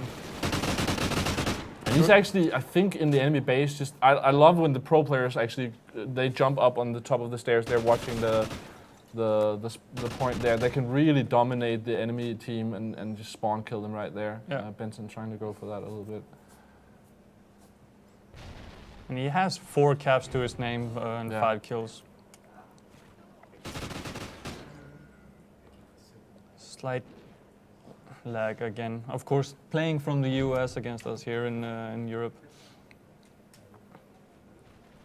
So you have Amsaft, the top scoring player overall. Yeah, the legend lives, indeed. Actually, we've watched him. Let's go on with Jano. He is more of a slayer at the moment. 21 and 10 and 4 caps, doing quite well as well. Really focused on the KD here. He's running with a different sub, but it seems that some of the pro players are beginning to use a little bit more than the MTAR, or instead of just using MTAR, the Vector a little bit faster. Gets specialist bonus on a good streak here. Let's see if we move up. A 14-point streak, 15, but gets taken out. Now the top scoring player overall, actually. 23 and 11. As I 21 said, and 5 overall. As I said before, you don't get as many points from straight up kills as you do get from the caps, but that's not stopping I Am Janu because he just got, like you said, he's the leading player based on still with practically kills only, but yeah. And looking at the cap count from the different teams, it's quite obvious which one is leading. Yeah. With 6 caps in the Ghost team, with the Federation rolling up on, what, the 23rd coming up here in 2 seconds, I believe.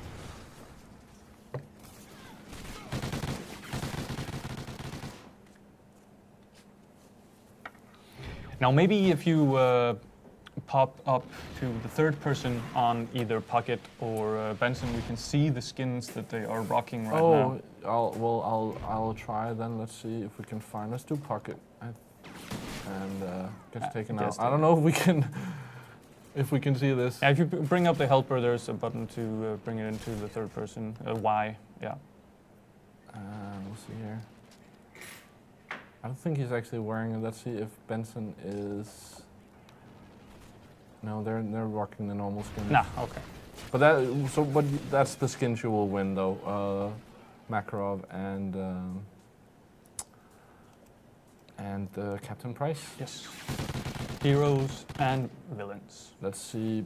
Let's go on board with Pocket. I'm sure he'll have an excuse in a little bit. So let's see. We can actually watch how he's doing.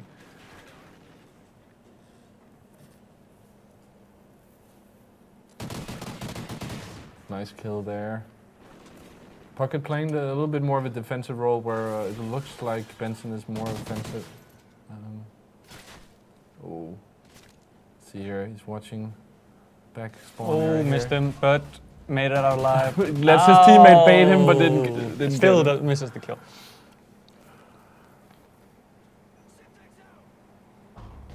Time winding down. Let's see how Benson's doing. He's now on 8 caps, going for the 9. Just gotta wait a little bit. Watch this. Oh, but gets taken out. And I think it was Pocket actually who got him right at the end there. Yeah, it was. But then Pocket got taken out by Varmsaft. Yeah, I think your question answered it itself there with by the looks of them in the video. Oh, completely dominated. And there I love their players. continue go for it. It's like it's over, but they still want to get the. Rough. 6 to 28. Ben, Right, you let's did get nothing on. that game. You got carried. You got carried. Look at you. I got 8 caps, bro. I got 8 caps. What more do you want? As you said, some excuse there. Yeah. What's up with heroes, though? I'll give you that. I did. I really did. All right, guys. How did you think that went? Team Benson. How do we think it went? I think Ben had a very strong, very aggressive team with a lot of MTARs. We tried to play too much base defense, and then we got kind of trapped in there. I didn't have any other classes except my AR, but I really wish I had the MTAR. Is that an excuse? But in the Was that an in the excuse? 3 times we met up, Benson, who won those battles? I think you got one, I got two. Okay. All right. And one was when you had the jump on me and I embarrassed the crap out of you in my base, right? I mean, Yeah, you know, that's- it happened real fast. Like I can't remember what happened. Pocket, I will say we actually did get your kill on Benson right there at the end on stream, so everybody could see that. Oh, that's a pretty Thank low you, blow. thank you for that. All right, so I'm just saying, my team are pretty godly. a round of domination. What map would you prefer? Round of domination. What map should we play? You want to play Sovereign, Sovereign? You want to play there's- Octane? I think Octane, yeah, Octane? Warhawk as well, Yeah, right? Octane's a pretty good map. Or no, that's not on Dom. I'll go off my little AR slaying ability. Strike Zone. Let's do Strike Zone. I think that'll be good. Yeah. So we're Yeah, going you guys for are domination okay. on Strike Zone, of course, still with the esports rules. So all of you in the lobby, make sure that. I'm just you saying, have if a we were class playing at the fitting office to right now, that. this would have been gone completely different. Let's check, see if we have any more invites. No, let's just do this. I think we'll just let these guys play, and then we'll see at the end. Sure. All right, so Pocket, do you want to set up a couple of classes now, or? Yeah, give me just 1 second. Sounds Thank you. good. Needs me glasses, man. What do I want here with my subclass, Benson? I'm not helping you. He's scared of me.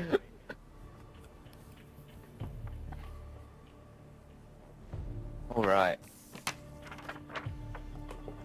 Easy points. He's Oh, you he's get it. saying easy points here, boys. I will say for people who haven't been watching all the streams here, actually Varm Saft and Caribbean Beef has been two of the players who were very close to winning our golden ticket competition. Yeah, Actually yeah, made the trip to Not the really COD today. Championship in LA.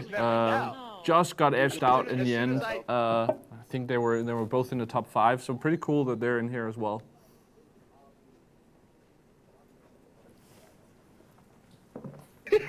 All right. I think we're good. Gotta remember, Puckett's got me on his team, so. Good, I know I slapped you up a bit that I last think game, but I this still love you. was asked. Maybe. All right. I think I'm good to go. You guys good to go? Yeah. I'm good. Yeah. I'm ready to give Benson the dirty. You ready to get Benson the D? Oh, the dirty. The dirty. Yeah. Well, I mean, I think 28 caps is doing the dirty. That's all I'm gonna say Alrighty. about that. So that's 1-0, got 10 right? kills and carried by your team. Hey, look at the caps, bro. Look at the caps. All them caps. What was it, 9 caps overall, I think? Hey, play the objective, bro. All right, and just my Pocket, role, I play we have to write down the score you manual need with to this, jump on right? those blitz Do you know balls, what bro. side you're starting out with? So we do both sides? Let's see. Are we keeping the same teams from that first game? Hell yeah, we are. Hell yeah, we are. All right. We got this, boys. We'll go got top. faith in Benson you, can go Bucky. bottom. All right, I don't. I'll start Let's the go, game now. team! Good luck. My team. So the way this works now, Blitz, we saw it automatically swap spawns, but for Domination, you actually have to do it manually. So we have to manually write down what the point difference is first half, and then we'd run another round and see what the difference is. Yep. This is the smallest map in Call of Duty, How can so you it tell? should be quite hectic, and I think that's why Pocket really wanted an SMG in there. This is going to be rough if you're running a Remington, I think. Let's see, first person. Got to get the scoreboard up there, and let's see, larger map, and hide the helper, and then we'll get, let's see here. It seems the teams are not quite. No, There we sorry. go. There we have it. Sinanda jumping into the other team. And I want to start out with Pocket again. Let's see, yeah, he swapped over to the MTAR, rocking the, it looks like a muscle breaker and a red dot.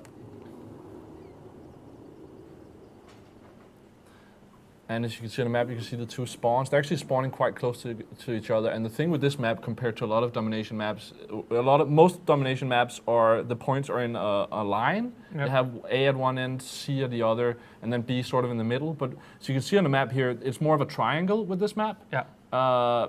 Which makes rotation, I think, more important because you can kind of, if you're ahead, kind of rotate to the next one, and the other team will just keep continuing to try to like follow you. So that means this map plays a little bit different, I think, than most the most domination maps. You see both casters got taken out. Pocket is going in for B. This is the area that's kind of dangerous. And gets knifed in the chest. You can. This is the one area you can really get spawn trapped in this map. So, see, Benson is going for the C cap, and right now they're 2-1 up And on he's caps. all alone. Got it. Gets C. So 2 caps dominated now by the Federation. And 5-5 in score. Yeah. So now And running he's around. rotating into the B, into the bar area. Yeah. Watching it. He's also using the MTAR, as you can see. We're just waiting for somebody to run around. He Plays very defensively here. But that's the thing. somebody they creeping can right watch. by him. Into B, takes him out, gets 150 points for payback. Quite good. He's taking care of this area all by himself. Let's go Now on with Pocket he and has see. a friend right now who is now running away. Now Pocket goes in for the B area. Let's see if we can get a Pocket versus Benson. He goes for the... Oh, and Benson sees him. Let's see what happens. Oh, he nearly reload. missed with a headshot. He has to reload. Oh! Oh, and gets taken And out who- from behind. Sinanda helped Benson out there, Yeah. and they actually got the kill. 2-1 Benson, and Pocket is 1-4, only 70 points. And gets taken out by Anne-Marie. I believe Pocket predicted that would happen. Let's see what Benson does now. He runs up the stairs, nades towards A. See, he goes back into B. They don't care about A right now. They're happy just capping these 2 points. Yeah, just keeping he's B gonna and go. C. Got Gets the a double two-piece. kill. Nice one. And does he get the third? Yeah, gets Scrubsy as well. Then there's only Pocket left, and he'll have killed the whole entire enemy team. Watch his kitchen here.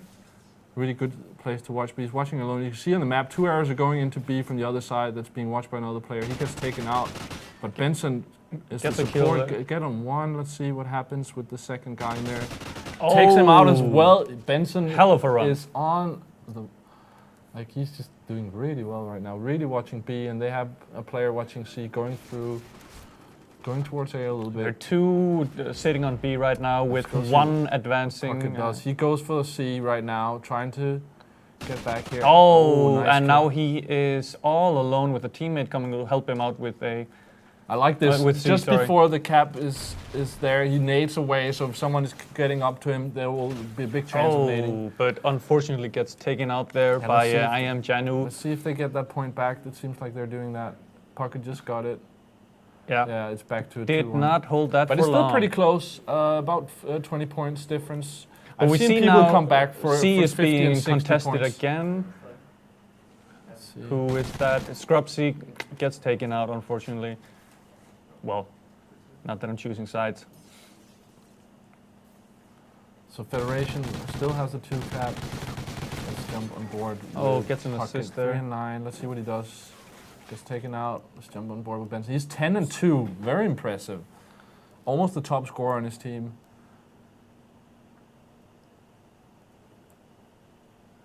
And he's really fond of A taking minute care and of 20 the left. kitchen there. And in a little bit, we got to do some math, Dori. Are you a math guy? No, not at all.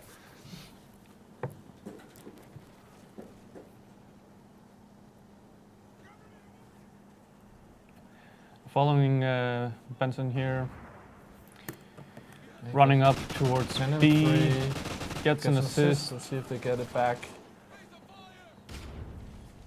So it's interesting, they're actually playing this almost like a normal DOM map, like it was in a line where people would generally go for A or C and Yeah. B the middle flag, but they're actually playing it like that. But actually, let's see, they're going for A as well, and they could potentially, if they do well, actually spawn trap Benson's team in B. Oh, gets taken out there by I Am See what Janu again. happens. Benson just camping B now, gets taken out. Pocket 7 and 12, he's redeeming himself a little bit.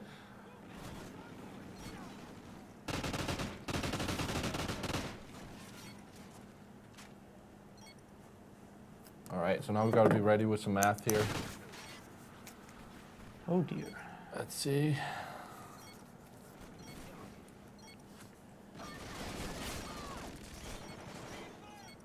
Gonna be one more tick, yeah, 87, 66. Is the score, right? Alright, let's get him back up. Yeah. I can't believe I Bring him played back that up on the role. screen. There we go. Oh, Yeah. Okay, you just got turned on. Right. right top, guys. Oh, that's not fair. The Ripper.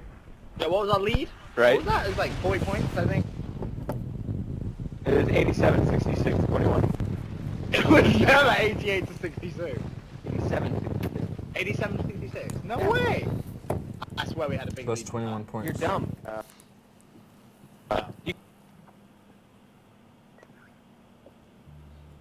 21 points. We got. All right, Benson, I've actually seen recent events with you where you made fun of some of the other casters for doing some bad math. Did you catch what the score was here? Benson thought it was a 40-point lead at the half. I'm just saying, like, it felt like a 40 point. We were outslaying out. Captain. All right, 21 points is the difference. So Easy. I think we'll just jump straight into the second half. Oh, Can we Puckett's play changing his something classes. nice game? Are you ready, Pocket Everyone, and everyone Benson? get Puckett like 5 1 minutes second, before he has sorry. All right. classes. Gotta make sure I have focus on. Did You wanna not know what's have really that funny? last I game. didn't even have focus on it. I was still killing you. That was a little bit rough. I All should right. probably... Wait, hold on. Hold up. Alright, now I have focus on. Now you all go down. That's All right, I been think- in a game. I think we're good to go. All right, let's start it. Ain't gonna happen. Nope. Oh, it will.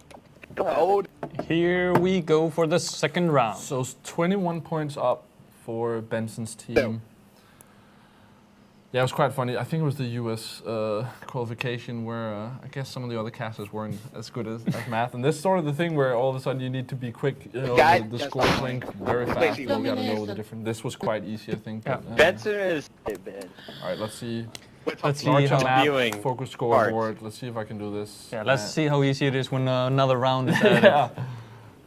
But it was quite cool. There was one map there. I think one team was up by 50, Yeah. and then the other team won the other half by 51. So it was a 1 point difference. That was Okay. pretty crazy.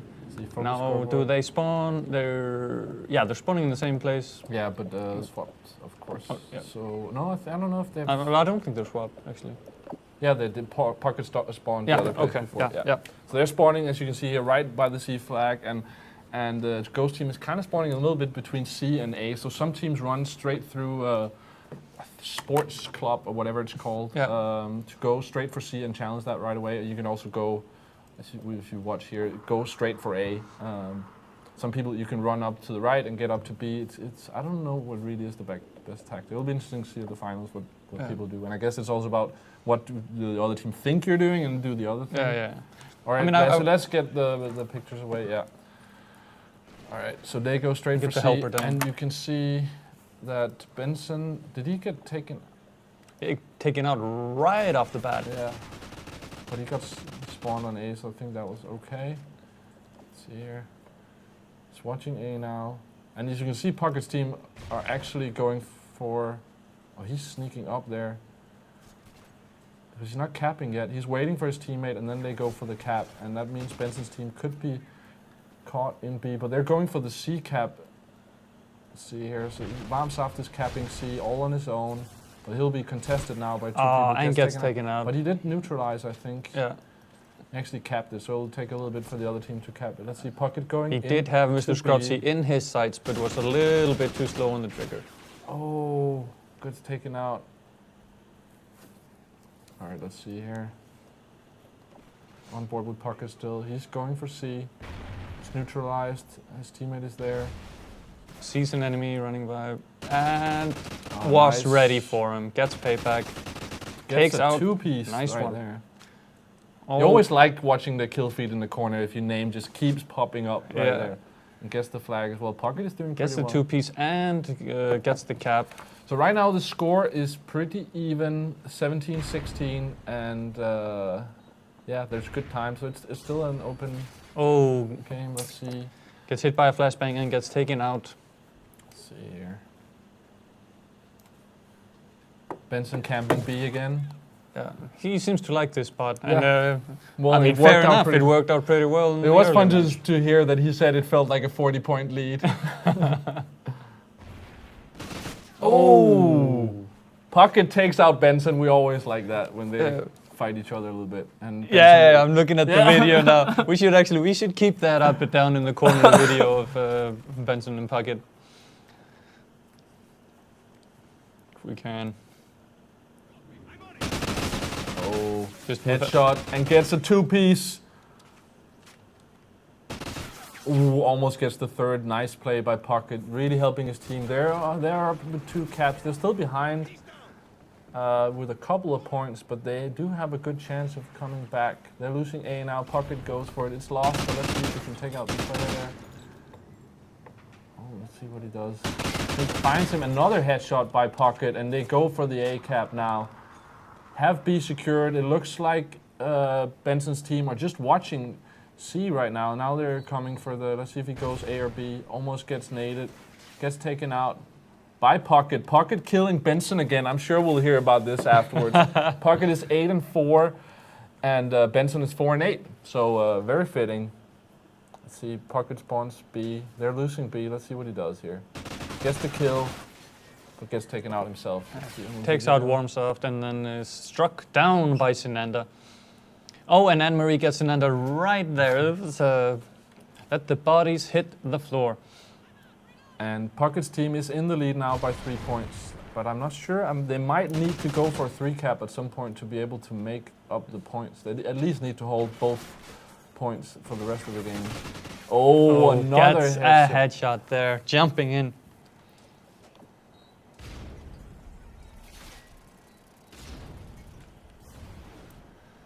Here we see following Benson. Oh, just misses him coming through the door there. See, Pocket 11-6, doing really well. And 5 caps. Yeah, but the score is really close this round. Yeah. 55-58.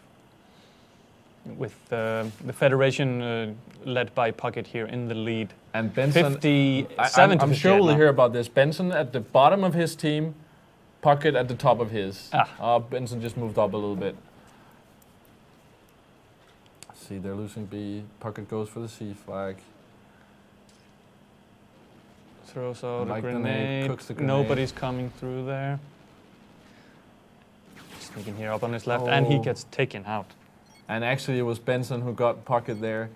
Captures the flag back. Oh, does he get naded? Managed to save the point. Oh. Where did that And did you notice the other map that that there's friendly fire on, so you can shoot your teammates? Yeah. All right. Well, this is over. There's no way they're going to make that very close game. Let's see, 69-69. Will have a winner of the round?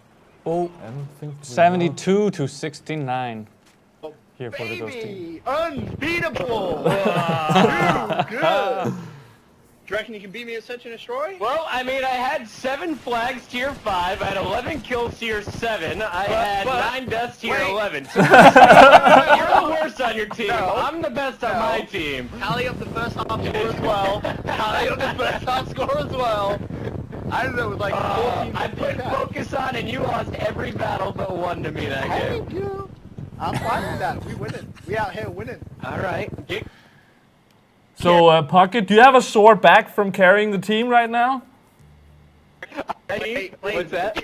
Do you have a sore back from carrying the team right now? The first half, You know, top of the team. No, I got to give it up. My team was trying to rotate.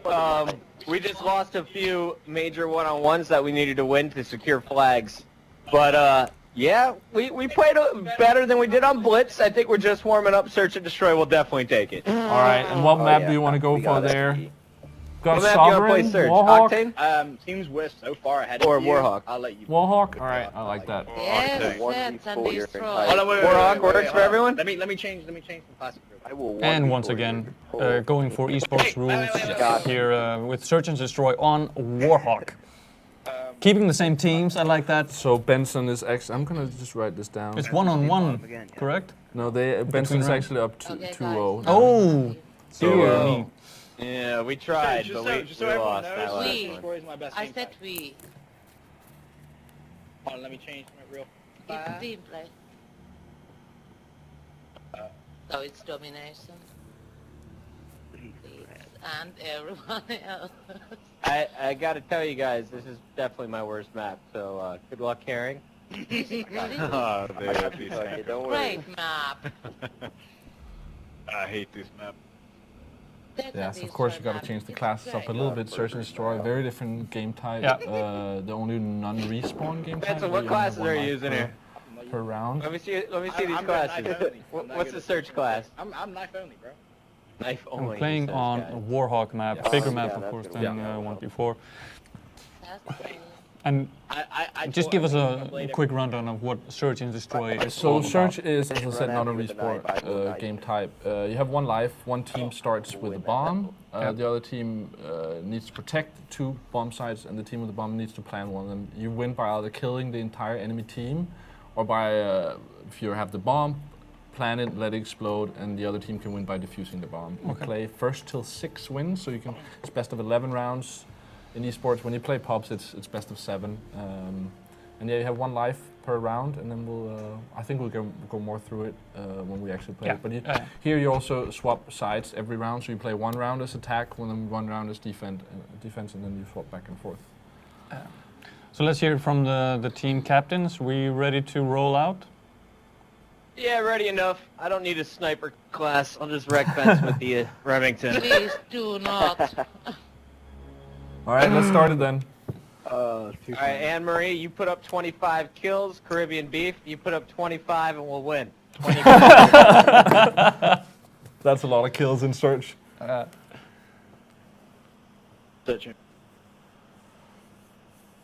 All right. This, I think, is the most interesting game type there is in Call of Duty, especially in eSport. It's super interesting to watch. We'll see how interesting it is when it's not pro I players, can- but especially pro players. What?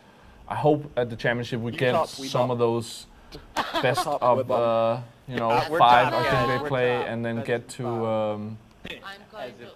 get to best of 11 Search Yeah. last round, because you really feel the tension when it's one guy alive and Something up with the teams yeah, here. I'm sure they'll sort it out.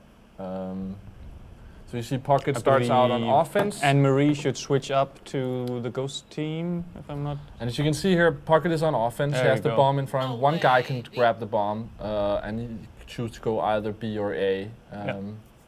And Benson's team will play defense. Am We I can just not take a look at where allowed they're right actually spawning up here, near A, a little bit further away from B. And then after 1 round, they'll swap. Yeah. So if one team gets to 6 before, gets there early, it's over. Yeah. But you can. It's really cool when it's 5-5. Last round, 1v1. Yeah.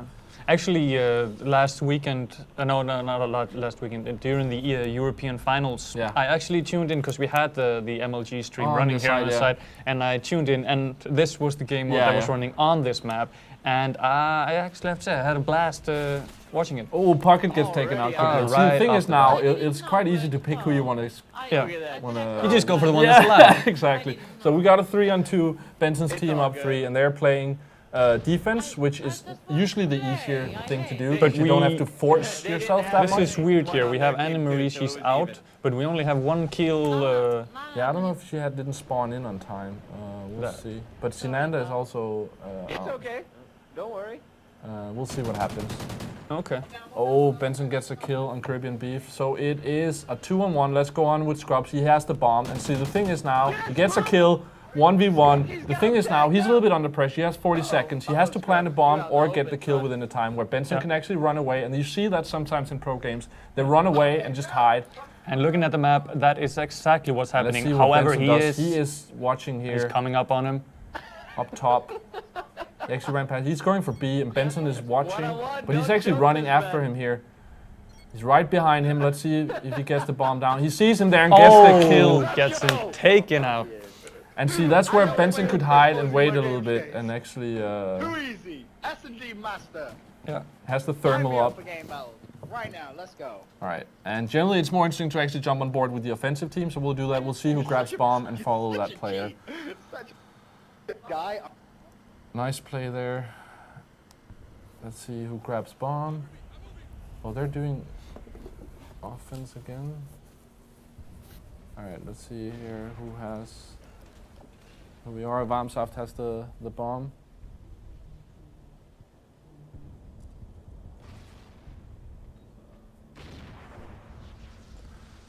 Watches always often see smoke go down. It's good with the thermal scope. Let's see if he goes for the plant. He does. Gets taken out right when he plants. Let's see what Benson does. Oh yeah, Benson is on offense. Pocket was before, so it is running like it should. So 3v3. Let's see who grabs bomb. They don't dare go for the bomb. Let's see what Pocket does. He's watching over bomb with the thermal. Just waiting for somebody. See who grabs bomb. Sinanda grabbed the bomb and he's planning now. Please. Gets taken out, so it's a We 2v2. can't all. Pocket goes for the kill. Let's see if he gets it. Oh, hit markers. Get the Gets an assist. assist. Benson is out, and it is a 2v1. The bomb is down. Let's see what he does here. See, so he's running around, rotating, but gets taken out. Dang. And now it's just about getting the defuse. Pocket takes it, Unlucky. and it's a. Spins it around. And you see 2 defensive wins. That's how you usually see it. People getting hyped up. Pocket, can you spin your camera around a little bit? Get a kill. Yo, Ben, did you get any soundbites? I don't think he can hear us. Yeah, we'll see. All right, so we'll jump on. Oh, we gotta go like this. Pocket, can you hear me? No. Let's see who grabs bomb. Caribbean Beef is on bomb. They're going for an A push this time. But, oh, does he get taken out? They're watching it. There's a guy in American. He gets taken out. Good kill there. A lot of kills. Let's see what Pocket does. He's watching B right now. So it's Pocket and Anne-Marie versus 2v2. Benson and Varmsaft. Pocket gets taken out. Anne-Marie last alive. Oh, did she get taken out as We well? went down real fast. Hey, 2-1. can we play a And team? Benson was saying Search was his game mode. Let's see Yeah. if they have the final kill. Benson does get the final kill. Long All shot right, on good Anne-Marie. camping. By the way, he's screen I watching. am not. I am staring at my screen. You are just butt hurt Magoo over that. All right, let's see here. Who do we go with? Who grabs bomb? Bombsoft has the bomb. Let's see what they do. They move for B. They have one guy going up to A to show maybe that they'll go that way. Let's see who gets the first pick.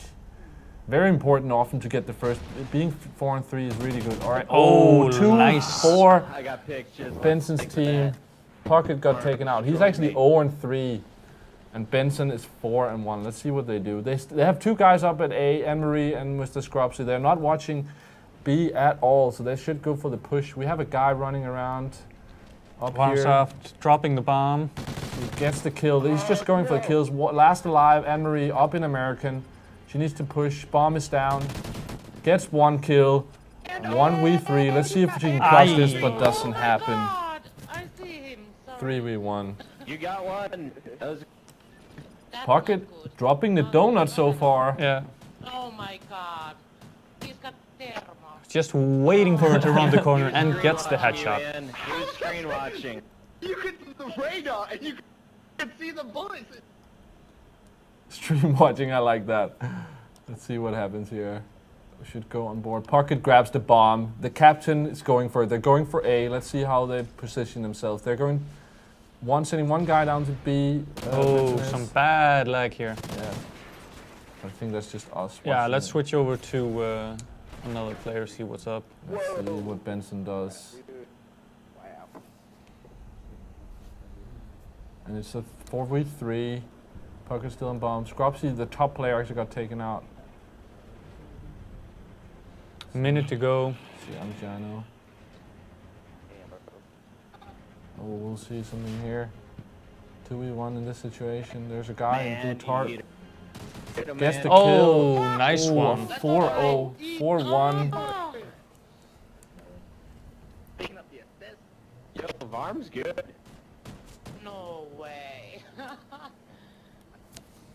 That's so good. I'm so jealous. You're 5-1. No, I'm not. I'm not. You're not good. I am not. Benson 5-1 year. Pocket is 0-4. Let's see who grabs bomb. Bombsoft grabs bomb. All right, they're going for the A push now. 2 people from the other team there, nading it. Let's see what they do if they can get it down. Gets a kill on Scropsy. And Varmsaft planning the explosive Anne-Marie as gets well. taken out. It's a 2v4 now. I want to see what Pocket does. Does he drop a donut? It's lagging around, dude. Let's see. I don't know what to do. Bombsoft searching for that kill. Oh, I think Caribbean Beef is in a tight position. have It's to be probably And gets automatic. taken out. No. 5-1. Lagging. And it's over. Yeah, I'm lagging bad. Now, Pocket, if you can hear me, can you turn your camera a little bit to the side? No. Someone's lagging. Go through. Benson seems to be having a lot of fun. Which is why I would like to see him on the camera. All right, 5-1 on Benson. He's playing pushing down. Pushes down the Benson's screen.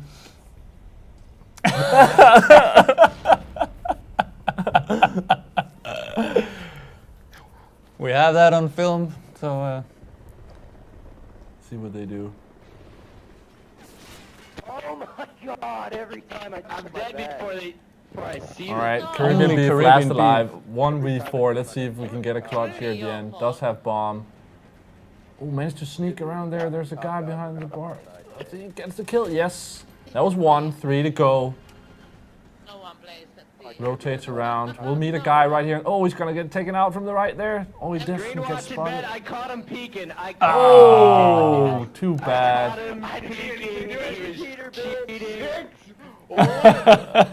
Screen watcher, the cheater.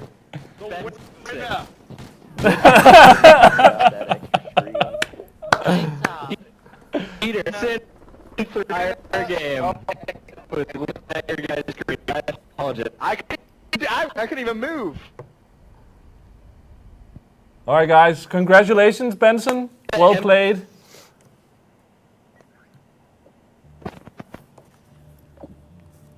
You know, well, that's the only downside being in the same house. Yeah, that was really bad. Really hard. But good games, guys. Yeah, good games. well played. Thanks everybody for joining us. We'll message you and you'll get some codes. And thank you, Benson and Pocket. Thanks for joining us. And I'll see you guys at the championship next weekend. Awesome, thanks. Fun. It doesn't work like that. All right. Yes, that's it for us today. Yeah. We timed it quite well, only 2 minutes over time this time around. Thank you for joining us this wonderful Friday for GR Friday Nights, Call of Duty Ghosts. Make sure that you follow our coverage of the World Championships next we should weekend. have the official MLG streams up on the site as well, so you can watch it. Watch Benson and Pocket commentate, cast it. Exactly. Yeah, and yeah, I'll be there, do some interviews. I'm sure Benson would like to. Maybe he'll be up for doing an interview with Pocket and explain how it went down. We'll see. Yeah. But yeah, watch again next week. Yeah, join us next week where Monday we'll be taking a look at Diablo 1 and 2. Tuesday we'll take a look at Diablo 3, Rebirth of Souls. Wednesday is going to be the Gaming Olympics. I'm excited about this. It's going to be me versus Nick. 3 games that we select each. We don't know what the other picks. And then, we'll battle it out, see who comes out on top. Other than that, we have... I'll be gone Thursday, going to LA, so we'll see what Yeah, happens there. neither one of us is here for Friday, so that's going to be an exciting day. Who's going to cover news and play Ground Zeroes, Metal Gear Solid 5 Ground Zeroes? I believe it's going to be Lee and Magnus. Yeah. We'll figure that out. But yeah, join us again next week, and until then, see you on the flip side. Bye, guys. Bye-bye.